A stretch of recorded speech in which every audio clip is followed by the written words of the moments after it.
ಆತ್ಮೀಯ ಸಹೋದರ ಸಹೋದರಿಯರೆಲ್ಲರಿಗೂ ವಂದನೆಗಳು. ಶನಿವಾರದ ವ್ಯಾಸಂಗ ತರಗತಿಗೆ ಆಧಾರದ ಸ್ವಾಗತ. ನಾವು ಅಧ್ಯಯನಕ್ಕೆ ಆರಿಸ್ಕೊಂಡಿರ್ತಕ್ಕಂತಹ ಒಂದು ಗ್ರಂಥ ಮಾನವ ಎಲ್ಲಿಂದ ಹೇಗೆ ಮತ್ತು ಎಲ್ಲಿಗೆ. ಪ್ರಸ್ತುತ ಮನುಷ್ಯರಾಗಿ ಭೂಮಿ ಮೇಲೆ ಜೀವನ ಮಾಡ್ತಾ ಇರತಕ್ಕಂತಹ ನಮ್ಮ ಇತಿಹಾಸವನ್ನು ಗ್ರಂಥಕರ್ತರು ಇದರಲ್ಲಿ ನಮಗೆ ತಿಳಿಸ್ತಾ ಇದ್ದಾರೆ. ಡಾಕ್ಟರ್ ಅನಿ ಬೆಸೆಂಟ್ ಮತ್ತು ಯೋಗಿ ಲೆಡ್ಬಿಟ್ ಅವರು ತಮ್ಮ ಯೋಗ ದೃಷ್ಟಿಯಲ್ಲಿ ತಮ್ಮ ಪ್ರಜ್ಞೆಯನ್ನು ಉನ್ನತ ಸ್ತರಕ್ಕೆ ಏರಿಸ್ತಾ ಕಂಡುಕೊಂಡಂತಹ ವಿಚಾರಗಳನ್ನು ನಮಗೆ ಈ ಗ್ರಂಥದಲ್ಲಿ ಹೇಳ್ತಾ ಹೋಗ್ತಾರೆ.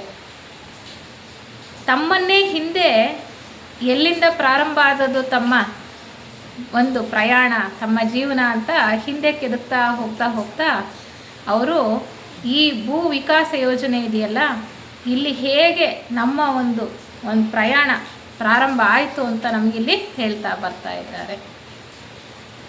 ಸೌರ ಬ್ರಹ್ಮಾಂಡೇಶ್ವರನ 10 ಜೀವ ವಿಕಾಸ ಯೋಜನೆಗಳಲ್ಲಿ ಭೂ ವಿಕಾಸ ಯೋಜನೆ ಒಂದು ಅಂತ ನಾವು ಅರ್ಥೈಸ್ಕೊಳ್ತಾ ಬಂದಿದ್ದೇವೆ ಸಾಕಷ್ಟು ಅಲ್ವಾ.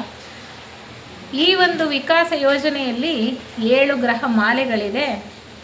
ಒಂದೊಂದು ಗ್ರಹ ಮಾಲೆಯಲ್ಲಿ 7 ಗ್ರಹಗಳಿದೆ. ಪ್ರಸ್ತುತ ನಾವು 4ನೆಯ ಗ್ರಹ ಮಾಲೆಯಲ್ಲಿದ್ದೇವೆ. ಇಲ್ಲಿ ಭೂಮಿ ಅನ್ನುವಂತಹ ಗ್ರಹದ ಮೇಲೆ ವಾಸ ಮಾಡ್ತೇವೆ. ಈ 4ನೆಯ ಗ್ರಹಮಾಲೆಯಲ್ಲಿ ಭೂಮಿ ಅತ್ಯಂತ ಕೆಳಗಡೆ ಅಂದರೆ ಸ್ಥೂಲ ಲೋಕದಲ್ಲಿ ಇರುವಂತಹ ಒಂದು ಗ್ರಹ. ಪ್ರತಿಯೊಂದು ಗ್ರಹಮಾಲೆಯಲ್ಲೂ ಕೂಡ ಜೀವ ಚೈತನ್ಯ ಅನ್ನುವಂಥದ್ದು 7 ಬಾರಿ ಸುತ್ತತಕ್ಕಂಥದ್ದು. ಈಗ 4ನೆಯ ಬಾರಿಗೆ ಜೀವ ಚೈತನ್ಯ ಭೂಮಿಯ ಮೇಲೆ ಬಂದಿದೆ. ಒಂದೊಂದು ಸಾರಿ ಜೀವ ಚೈತನ್ಯ ಈ ಭೂಮಿಗೆ ಬಂದಾಗಲೂ ಇಲ್ಲಿ 7 ಮಹಾವಂಶಗಳು ಕಾಣಿಸ್ತಕ್ಕಂಥದ್ದು. ಒಂದೊಂದು ಮಹಾವಂಶದಲ್ಲೂ ಕೂಡ 7 ಉಪವಂಶಗಳಿದೆ ಅಂತ ನಾವು ತಿಳ್ಕೊಂಡ್ವಿ. ಈಗ 4ನೆಯ ಒಂದು ಸುತ್ತಿನಲ್ಲಿ ಭೂಮಿಯ ಮೇಲೆ 5ನೆಯ ಮಹಾವಂಶದಲ್ಲಿ 5ನೆಯ ಉಪವಂಶ ಅಂತಕ್ಕಂತಹ ಒಂದು ಘಟ್ಟದಲ್ಲಿ ನಾವು ಇದ್ದೇವೆ. ಇಲ್ಲಿ ಜೀವ ವಿಕಾಸ ನಡೀತಾ ಇದೆ. ಮೊದಲನೆಯ ಗ್ರಹಮಾಲೆಯಿಂದಲೂ ಕೂಡ ನಾವು ಸಾಕಷ್ಟು ವಿಚಾರಗಳನ್ನು ಈ ಗ್ರಂಥದಲ್ಲಿ ಏನು ಹೇಳಿದ್ದಾರೆ ಅಂತ ಅರ್ಥೈಸ್ಕೊಳ್ತಾ ಬರ್ತಾ ಇದ್ದೇವೆ. ಹಿಂದಿನ ಒಂದು ತರಗತಿಯಲ್ಲಿ ಈ ಭೂಮಿಯ ಮೇಲೆ ಪ್ರಸ್ತುತ ಮಹಾವಂಶಗಳು ನಡೀತಾ ಇದೆಯಲ್ಲ, ಆ ಮಹಾವಂಶದಲ್ಲಿ 5ನೆಯ ಮಹಾವಂಶದ ಬಗ್ಗೆ ಸ್ವಲ್ಪ ಪ್ರಸ್ತಾಪ ಮಾಡಿದ್ವಿ. ಪ್ರಸ್ತುತ ಈಗ ನಡೀತಾ ಇರೋದು 5ನೆಯ ಮಹಾವಂಶನೇ. 5ನೆಯ ಮಹಾವಂಶವನ್ನು ಆರ್ಯರ ನಾಗರಿಕತೆ ಅಂತ ಕರೀತಕ್ಕಂಥದ್ದು, ಆರ್ಯನ್ ರೇಸ್ ಅಂತ ಕರೀತಾರೆ, ಅಂದರೆ ಆರ್ಯ ಜನಾಂಗ ಅಂತ ಕರೀತಕ್ಕಂಥದ್ದು. ಇದರಲ್ಲಿ 7 ಉಪವಂಶಗಳಿದೆ ಅಂತ ನಾವು ತಿಳ್ಕೊಳ್ಳಿ. ಮೊದಲನೆಯ ಉಪವಂಶ ಎಲ್ಲಿಂದ ಹೇಗೆ ಪ್ರಾರಂಭ ಆಯಿತು ಅನ್ನುವಂಥದ್ದನ್ನು ಹಿಂದೆ ಒಂದು ತರಗತಿಯಲ್ಲಿ ತಿಳ್ಕೊಂಡ್ವಿ. ಈ ದಿನ ಈ 5ನೆಯ ಮಹಾವಂಶದ 2ನೆಯ ಉಪವಂಶದ ಬಗ್ಗೆ ತಿಳ್ಕೊಳ್ಳೋಣ. ನಾವು ಮೊದಲಿಂದ ಹಿಡಿದು ಸವಿಸ್ತಾರವಾಗಿ ಈ ಗ್ರಂಥದಲ್ಲಿ ಏನು ಕೊಟ್ಟಿದ್ದಾರೆ ಅದನ್ನು ತಿಳ್ಕೊಳ್ತಾ ಬರ್ತಾ ಇದ್ದೀವಿ. ಈ ದಿನ ನಾವು ಅಧ್ಯಾಯ 17ರಲ್ಲಿ ಏನು ವಿಚಾರ ಕೊಟ್ಟಿದ್ದಾರೆ ಅಂತ ತಿಳ್ಕೊಳ್ಳೋಣ.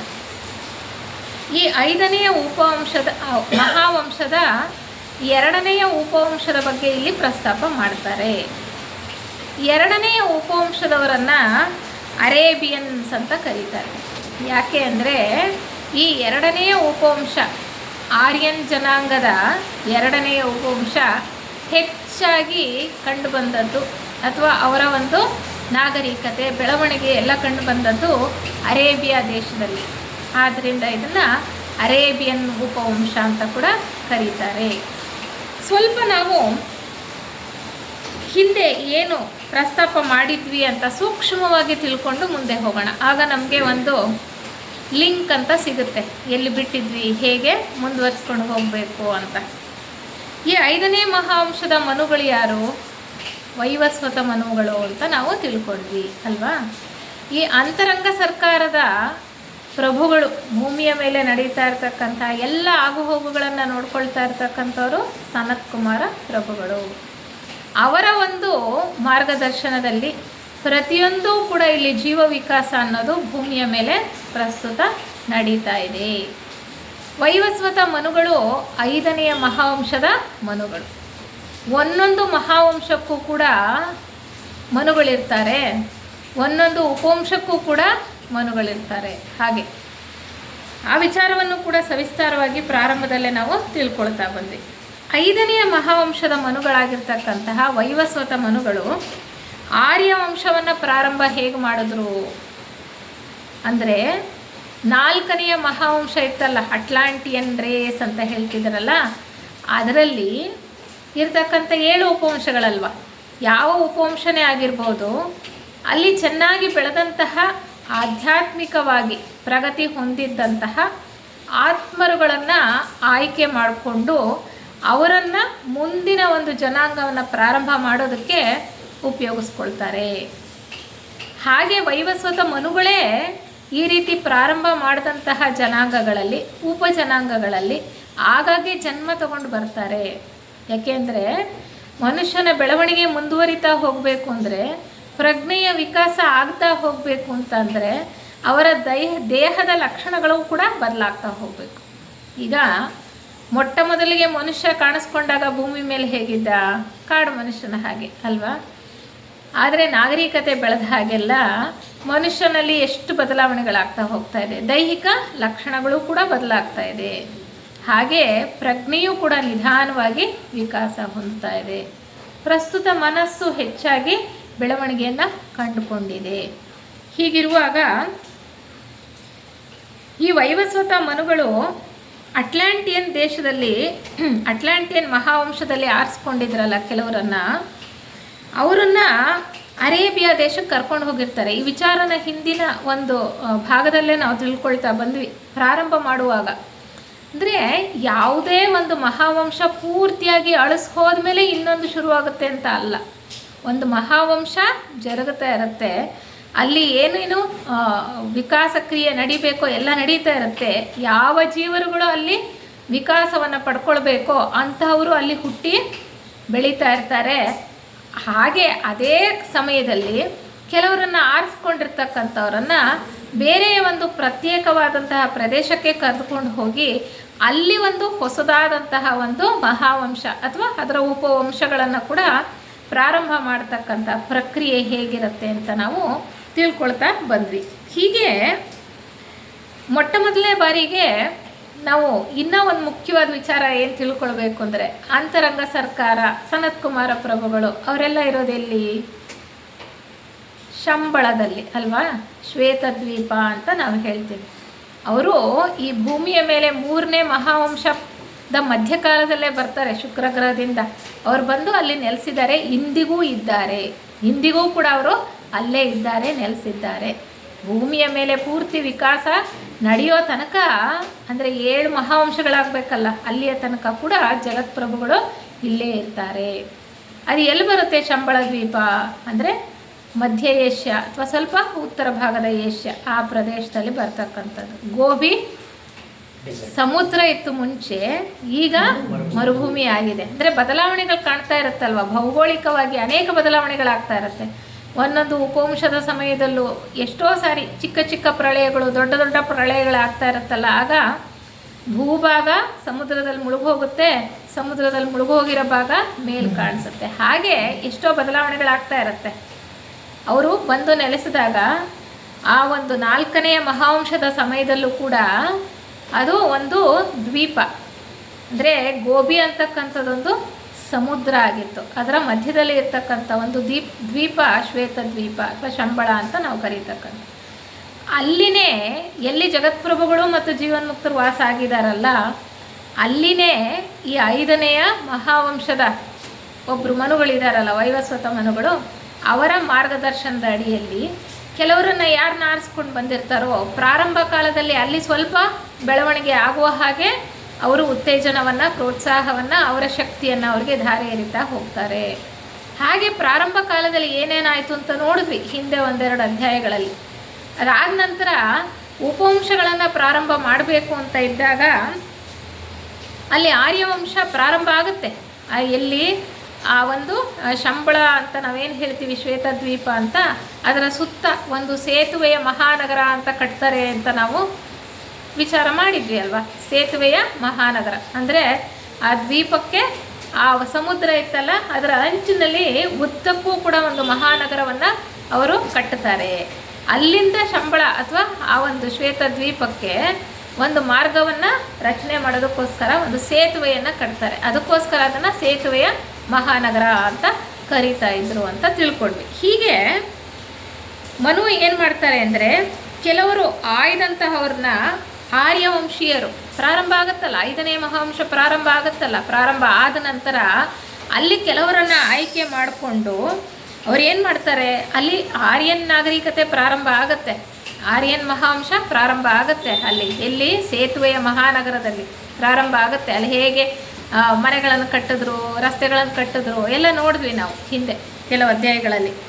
ಅದಾದ ನಂತರ ಕೆಲವರನ್ನು ಆರಿಸ್ಕೊಂಡು ಅವ್ರನ್ನೇನು ಮಾಡ್ತಾರೆ ಅಂತಂದರೆ, ಈ ಗೋಬಿ ಸಮುದ್ರ ಇತ್ತಲ್ಲ, ಅದರ ದಡದಿಂದ ಸುಮಾರು 20 ಮೈಲಿ ದೂರದಲ್ಲಿ ಒಂದು ಪರ್ವತ ಶ್ರೇಣಿ ಇರುತ್ತೆ. ಆ ಪರ್ವತ ಶ್ರೇಣಿಗಳ ಮಧ್ಯದಲ್ಲಿ 4 ಕಣಿವೆಗಳಿರುತ್ತೆ.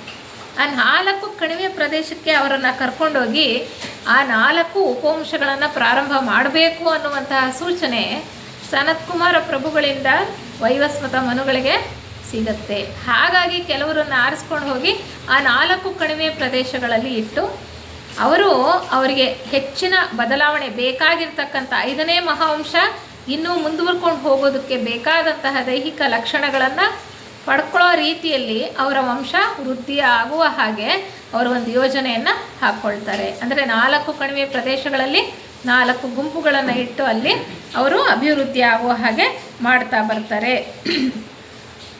ಹೀಗೆ ಮಾಡ್ತಾ ಬರ್ತಾರಲ್ಲ, ಅವರು ಆ ಸೇತುವೆಯ ಮಹಾನಗರ ಅಂತ ನಾವು ಹೇಳಿದ್ವಲ್ಲ, ಅಲ್ಲಿ ಆರ್ಯನ್ ಸಂಸ್ಕೃತಿ ಬೆಳೀತಾ ಇರುತ್ತಲ್ಲ, ಅಲ್ಲಿ ನಮ್ಮ ಕಿಂಕರರ ಗುಂಪು ನಾವು ಜ್ಞಾಪಕ ಮಾಡಿಕೊಂಡ್ರೆ, ಕಿಂಕರರ ಗುಂಪಿದೆಯಲ್ಲ, ಬೆಸೆಂಟ್ರು, ಅನಿಬೆಸೆಂಟ್ರು ಮತ್ತು ಎಲ್ಲ ಈಗ ಜೀವನ್ಮುಕ್ತರಾಗಿರ್ತಕ್ಕಂಥ ಎಷ್ಟೋ ಜನ ಥಿಯೋಸಾಫಿಕಲ್ ಸೊಸೈಟಿಯನ್ನು ಪ್ರಾರಂಭ ಮಾಡಿರ್ತಕ್ಕಂಥ ಮೌರ್ಯರು, ಕುತುಮಿಯವರು ಮತ್ತು ಲೆಡ್ಬೀಟ್ರವರು, ಮತ್ತು ಇವರು ಆಲ್ಕಾಟ್ ಅವರು, ಎಲ್ಲರೂ ಕೂಡ ಎಷ್ಟೋ ಜನ ಅವರೆಲ್ಲ ಬೆಳೆದ ಆತ್ಮರುಗಳು ಯಾವಾಗಲೂ ಕೂಡ ಮನುಗಳ ಕೈ ಕೆಳಗಡೆ ಕೆಲಸ ಮಾಡ್ತಾ ಇರ್ತಾರೆ. ಅವರಿಗೆ ಯಾವ ರೀತಿ ಕೆಲಸವನ್ನು ಮಾಡಬೇಕು ಆ ಮಾರ್ಗದರ್ಶನದ ಹಾಗೆ ಇವರು ಮಾಡೋದಕ್ಕೆ ಸದಾ ಸಿದ್ಧರಾಗಿರ್ತಾರೆ. ಅಂತಹವರ ಗುಂಪನ್ನು ಕಿಂಕರರ ಗುಂಪು ಅಂತ ಕರೆಯೋದು. ಹೀಗೆ ಅವರು ಆರಿಸ್ಕೊಂಡ್ರಲ್ಲ ಕೆಲವು ಜನರನ್ನು 4 ಕಡೆ ಕಣಿವೆ ಪ್ರದೇಶದಲ್ಲಿ ಪ್ರತ್ಯೇಕವಾಗಿ ಅವರ ವಂಶವನ್ನು ಅಭಿವೃದ್ಧಿ ಮಾಡೋದಕ್ಕೋಸ್ಕರ, ಆ ಗುಂಪಿನಲ್ಲಿ ಎಷ್ಟೋ ಜನ ಇವರೆಲ್ಲರೂ ಇದ್ದರು. ಸುಮಾರು 30 ಜನರನ್ನು ಈ ಒಂದು ಪುಸ್ತಕದಲ್ಲಿ ಪ್ರಸ್ತಾಪ ಮಾಡ್ತಾರೆ. ಹಾಗೆ ಅವರಲ್ಲಿ ಎಷ್ಟೊಂದು ಜನ ಇದ್ದರು ಅಂತ ಹೇಳ್ತಾ ಹೋಗ್ತಾರೆ. ಈ ಆಯ್ದ ಗುಂಪಿನಲ್ಲಿ ಇರ್ತಾರೆ ಅಂತ. ಈ ಮುಂದುವರಿದ ಆತ್ಮಗಳ ಗುಂಪಿನವ್ರು ಇರ್ತಾರಲ್ಲ, ಹೊಸ ಉಪವಂಶವನ್ನು ಪ್ರಾರಂಭ ಮಾಡಬೇಕಾಗಿರುವಾಗೆಲ್ಲ ಈ ಉಪವಂಶದ ಮಾದರಿಗಳಾಗೋದಕ್ಕೆ ಅವರು ತಯಾರಿರ್ತಾರೆ. ಉಪವಂಶದ ಮಾದರಿಗಳು ಅಂದರೆ ಮಾದರಿ ದೇಹಗಳು ಬೇಕಾಗತ್ತಲ್ವ, ಅದನ್ನು ಒದಗಿಸ್ಕೊಡೋದಕ್ಕೋಸ್ಕರ ಇವರು ಪದೇ ಪದೇ ಜನ್ಮವನ್ನೆತ್ತಿ ವೈವಸ್ವತ ಮನುಗಳ ಒಂದು ಮಾರ್ಗದರ್ಶನದ ಅಡಿಯಲ್ಲಿ ನಡೀತಾ ಅವ್ರ ಜೀವನವನ್ನು ಸಾಗಿಸ್ತಾ ಈ ಒಂದು ಕಾರ್ಯದಲ್ಲಿ ಅವರು ತೊಡಗಿಸ್ಕೊಂಡಿರ್ತಾರೆ ಅನ್ನುವಂಥ ವಿಚಾರವನ್ನು ಅವರು ಹೇಳ್ತಾ ಹೋಗ್ತಾರೆ. ಹೀಗೆ ಪ್ರತಿಯೊಂದು ಉಪವಂಶವನ್ನು ಪ್ರಾರಂಭ ಮಾಡಬೇಕಾದಾಗಲೂ ಕೂಡ, ಪ್ರತಿಯೊಂದು ಉಪವಂಶವನ್ನು ಪ್ರಾರಂಭ ಮಾಡಬೇಕಾದರೂ ಕೂಡ ಪ್ರಾರಂಭದಲ್ಲಿ ಹೇಗೆ ಈ ರೀತಿ ಕಿಂಕರರ ಗುಂಪಿನವರು ಇರ್ತಾರಲ್ಲ, ಬೆಳೆದ ಆತ್ಮರುಗಳು, ಅವರು ಅಲ್ಲಿ ಜನ್ಮವನ್ನು ಪಡೆಯೋ ಹಾಗೆ ಮಾಡ್ತಾರೆ. ಅದಕ್ಕೂ ಮುಂಚೆ ಇನ್ನೂ ಸ್ವಲ್ಪ ಕಡಿಮೆ ಬೆಳೆದಿರ್ತಕ್ಕಂಥವ್ರು ಬರ್ತಾರೆ. ನಾವು ನೋಡಿದ್ವಿ ಆ ಸೇತುವೆಯ ಮಹಾನಗರ ಹೇಗೆ ಕಟ್ಟಿದ್ರು ಅಂತ. ಇನ್ನೂ ಕಡಿಮೆ ಬೆಳೆದಿರ್ತಕ್ಕಂಥವರು, ದೇಹ ಧಾರಡಿಯ ಚೆನ್ನಾಗಿದ್ದಂಥವ್ರನ್ನ ಅವರು ಬಳಸ್ಕೊಂಡು ನಗರವನ್ನು ಕಟ್ತಾರೆ. ಆ ನಗರವನ್ನು ಕಟ್ಟಿ ಎಲ್ಲ ತಯಾರು ಮಾಡಿದ್ಮೇಲೆ ಈ ರೀತಿ ಕಿಂಕರರ ಗುಂಪಿನವರು ಅನೇಕರು ಅಲ್ಲಿ ಜನ್ಮವನ್ನು ಪಡ್ಕೊಳ್ತಾರೆ. ಅವರ ವಂಶವನ್ನು ಅಭಿವೃದ್ಧಿ ಮಾಡ್ತಾ ಹೋಗ್ತಾ ಆ ದೈಹಿಕ ಲಕ್ಷಣಗಳು ಏನು ಬೇಕೋ ಈ ಉಪವಂಶಗಳಿಗೆ ಅದನ್ನು ಅವರು ಒದಗಿಸ್ತಾ ಹೋಗ್ತಾರೆ. ಹಾಗೆ ಅದಕ್ಕೆ ಹೇಳ್ತಾರೆ, ಪ್ರತಿಯೊಂದು ಮಹಾವಂಶದ ಪ್ರಾರಂಭ ಕಾಲ ಇದೆಯಲ್ಲ ಅದನ್ನು ಸುವರ್ಣಯುಗ ಅಂತ ಕರೀತಾರೆ. ಪ್ರತಿಯೊಂದು ಮಹಾವಂಶದ ಪ್ರಾರಂಭ ಕಾಲವನ್ನು ಸುವರ್ಣಯುಗ.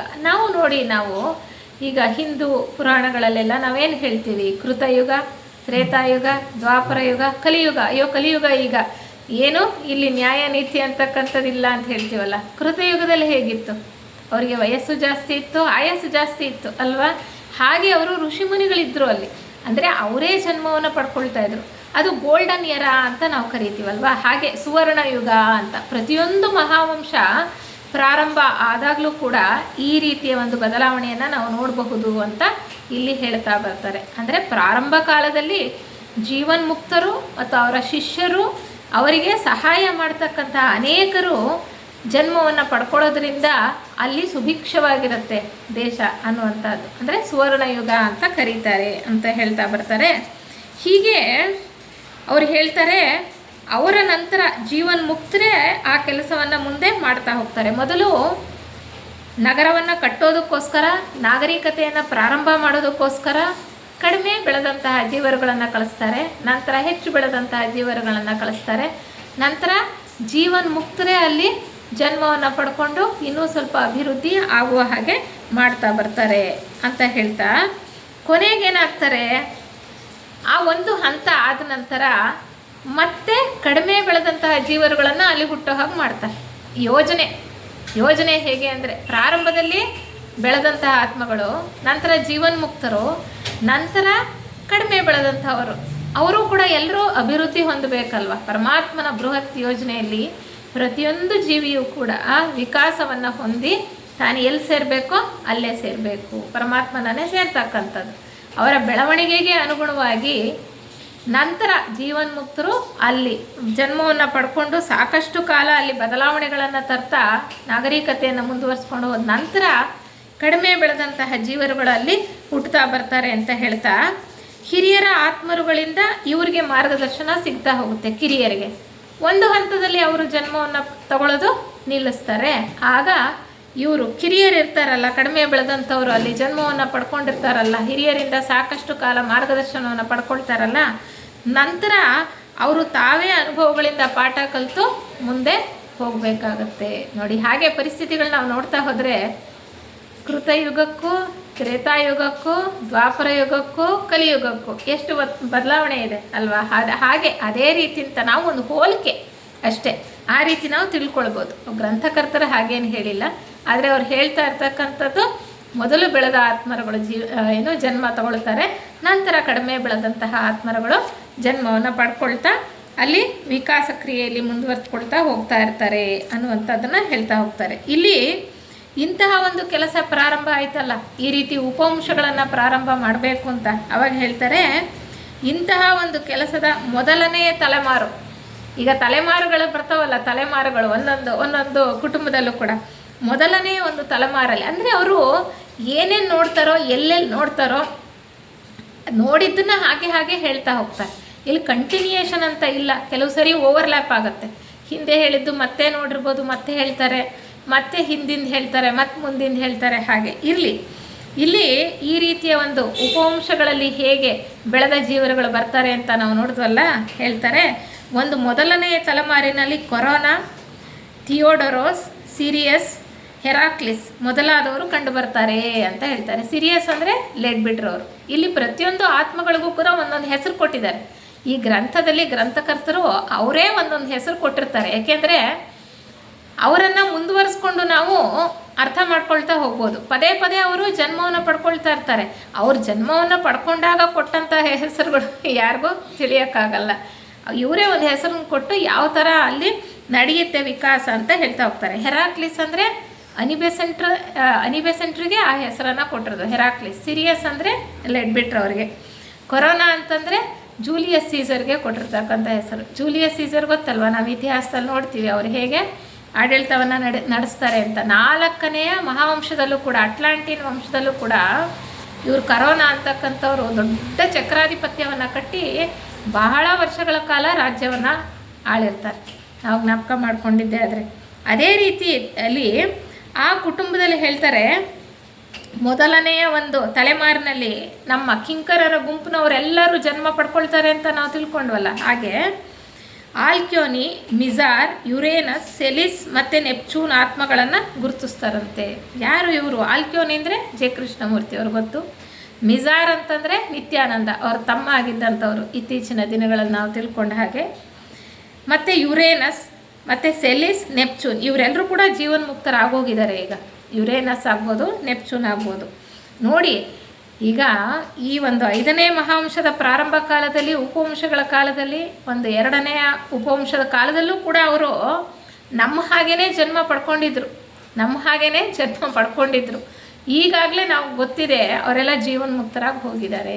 ಅಂದರೆ ಈಗ ನಾವಿನ್ನು 5ನೇ ಉಪವಂಶದಲ್ಲಿದ್ದೇವೆ, ಆದರೆ ಅವರೆಲ್ಲರೂ ಜೀವನ್ಮುಕ್ತರಾಗಿ ಹೋಗಿದ್ದಾರೆ ಎಷ್ಟೊಂದು ಜನ. ಅಂದರೆ ನಾವು ಕೂಡ ದಾರಿಯಲ್ಲಿ ಹೋಗಿ ನಾವು ಸಾಧನೆ ಮಾಡಿದ್ದೇ ಆದರೆ ನಾವು ಕೂಡ ಜೀವನ್ಮುಕ್ತರಾಗ್ತಕ್ಕಂತಹ ಅವಕಾಶ ಖಂಡಿತವಾಗ್ಲೂ ಇದೆ.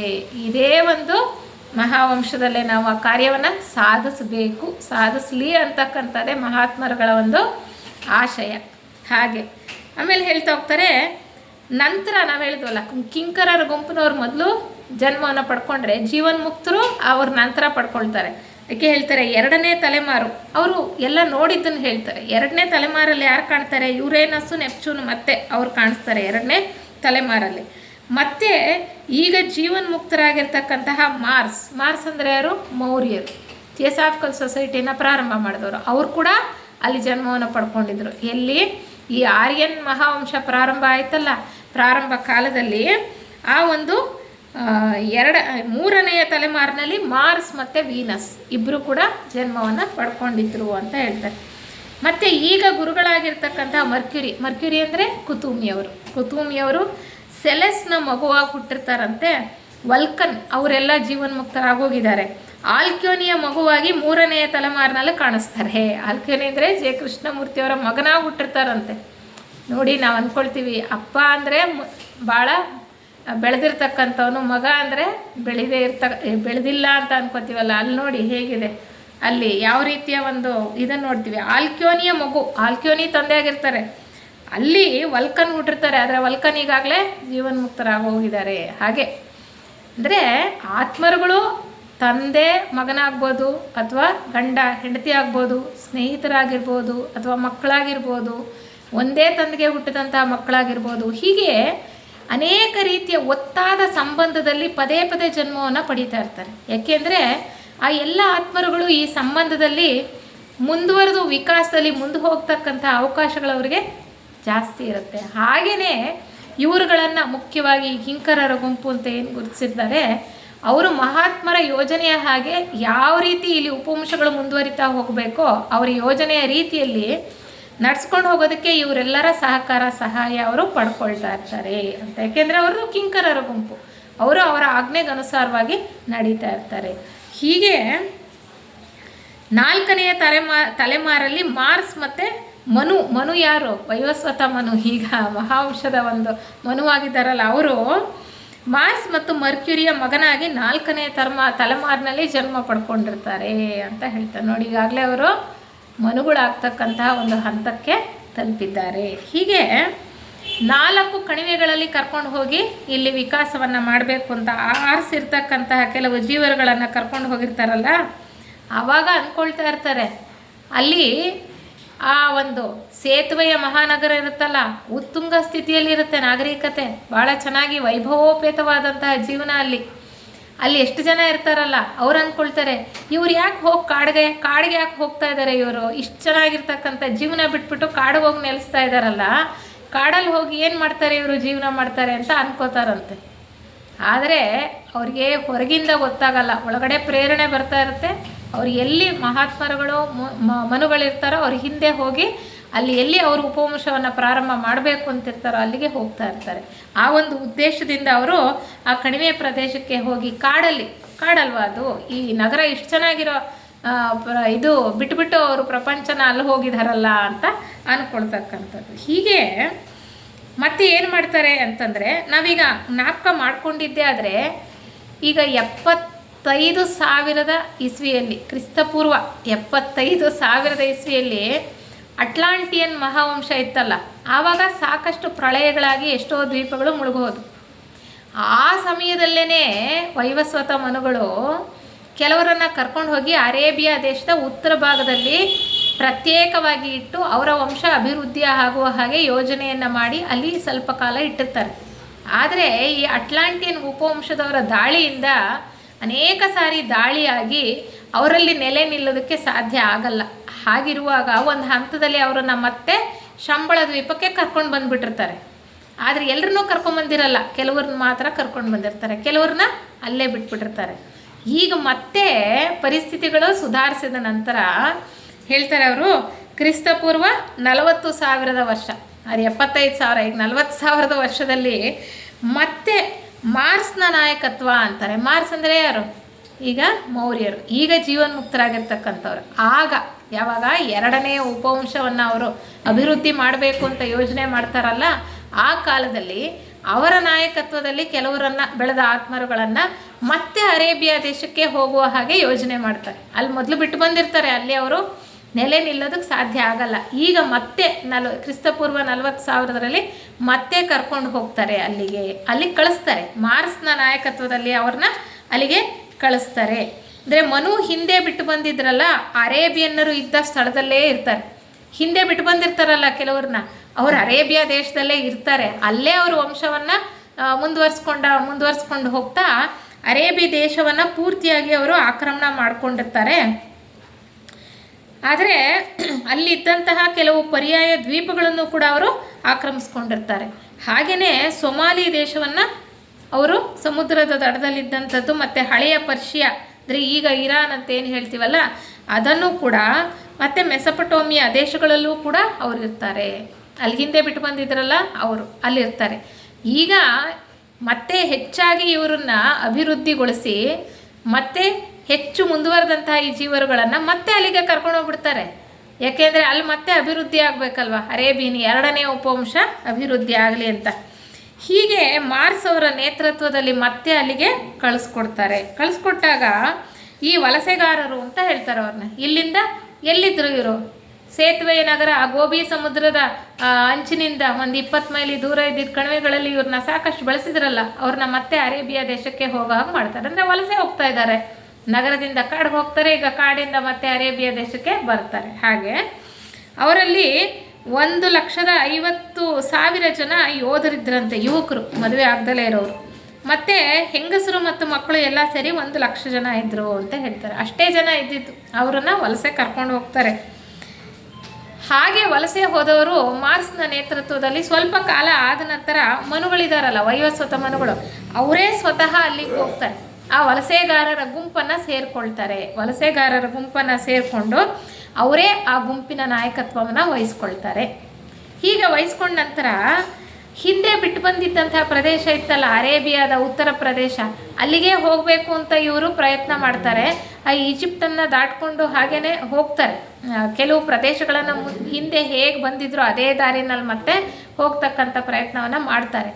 ಆದರೆ ಇವ್ರ ಜೊತೆ, ಮನುಗಳ ಜೊತೆ ಬಂದು ಶಂಬಳ ದ್ವೀಪದಲ್ಲಿ ಮತ್ತೆ ಅಭಿವೃದ್ಧಿ ಹೊಂದುವ ಹಾಗೆ ಮಾಡಿದ್ರಲ್ಲ, ಅವ್ರಿಗೆ ಹೋಲಿಸಿದ್ರೆ ಅಲ್ಲಿ ಬಿಟ್ಟು ಬಂದಿದ್ರಲ್ಲ ಅರೇಬಿಯಾ ದೇಶದಲ್ಲಿ, ಅವರು ಅಷ್ಟೊಂದು ನಾಗರಿಕತೆಯನ್ನು ಬೆಳೆಸ್ಕೊಂಡಿರಲ್ಲ, ಅರೆ ನಾಗರಿಕರು ಅಂತ ಹೇಳ್ತಾರೆ.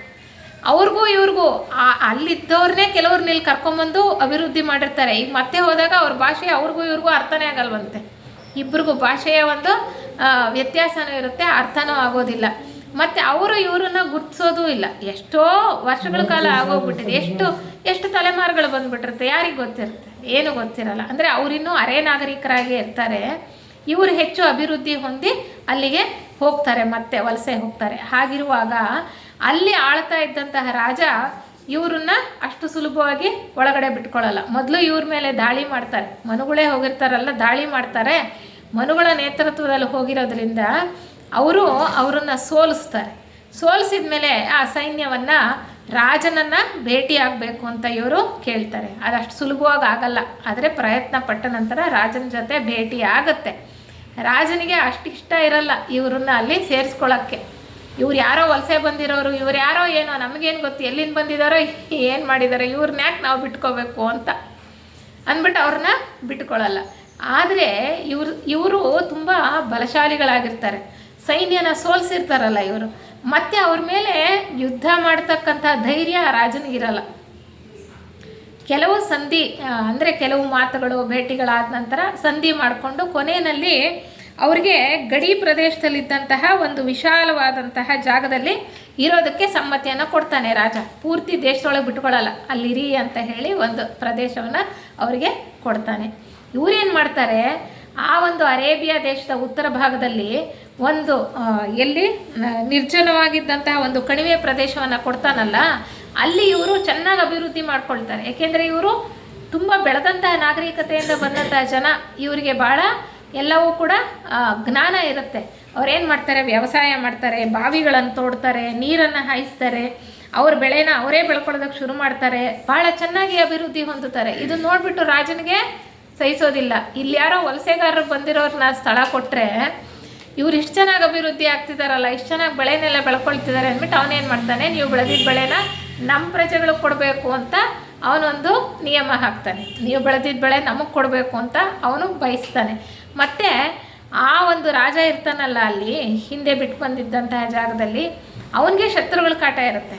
ಆ ಶತ್ರುಗಳ ಮೇಲೆ ಯುದ್ಧ ಮಾಡೋದಕ್ಕೆ ಹೋದಾಗ ನೀವು ನಮಗೆ ಸಹಾಯ ಮಾಡಬೇಕು ಅಂತ ಕೇಳ್ತಾನೆ. ಆದರೆ ಮನುಗಳು ಒಪ್ಕೊಳ್ಳೋದಿಲ್ಲ, ಯಾವುದಕ್ಕೂ ಒಪ್ಕೊಳ್ಳೋದಿಲ್ಲ. ನಾವಾಗೆ ನಾವು ಯಾರ ಮೇಲೂ ಕೂಡ ಆಕ್ರಮಣ ಮಾಡ್ತಕ್ಕಂಥ ಮನೋಭಾವದವರಲ್ಲ.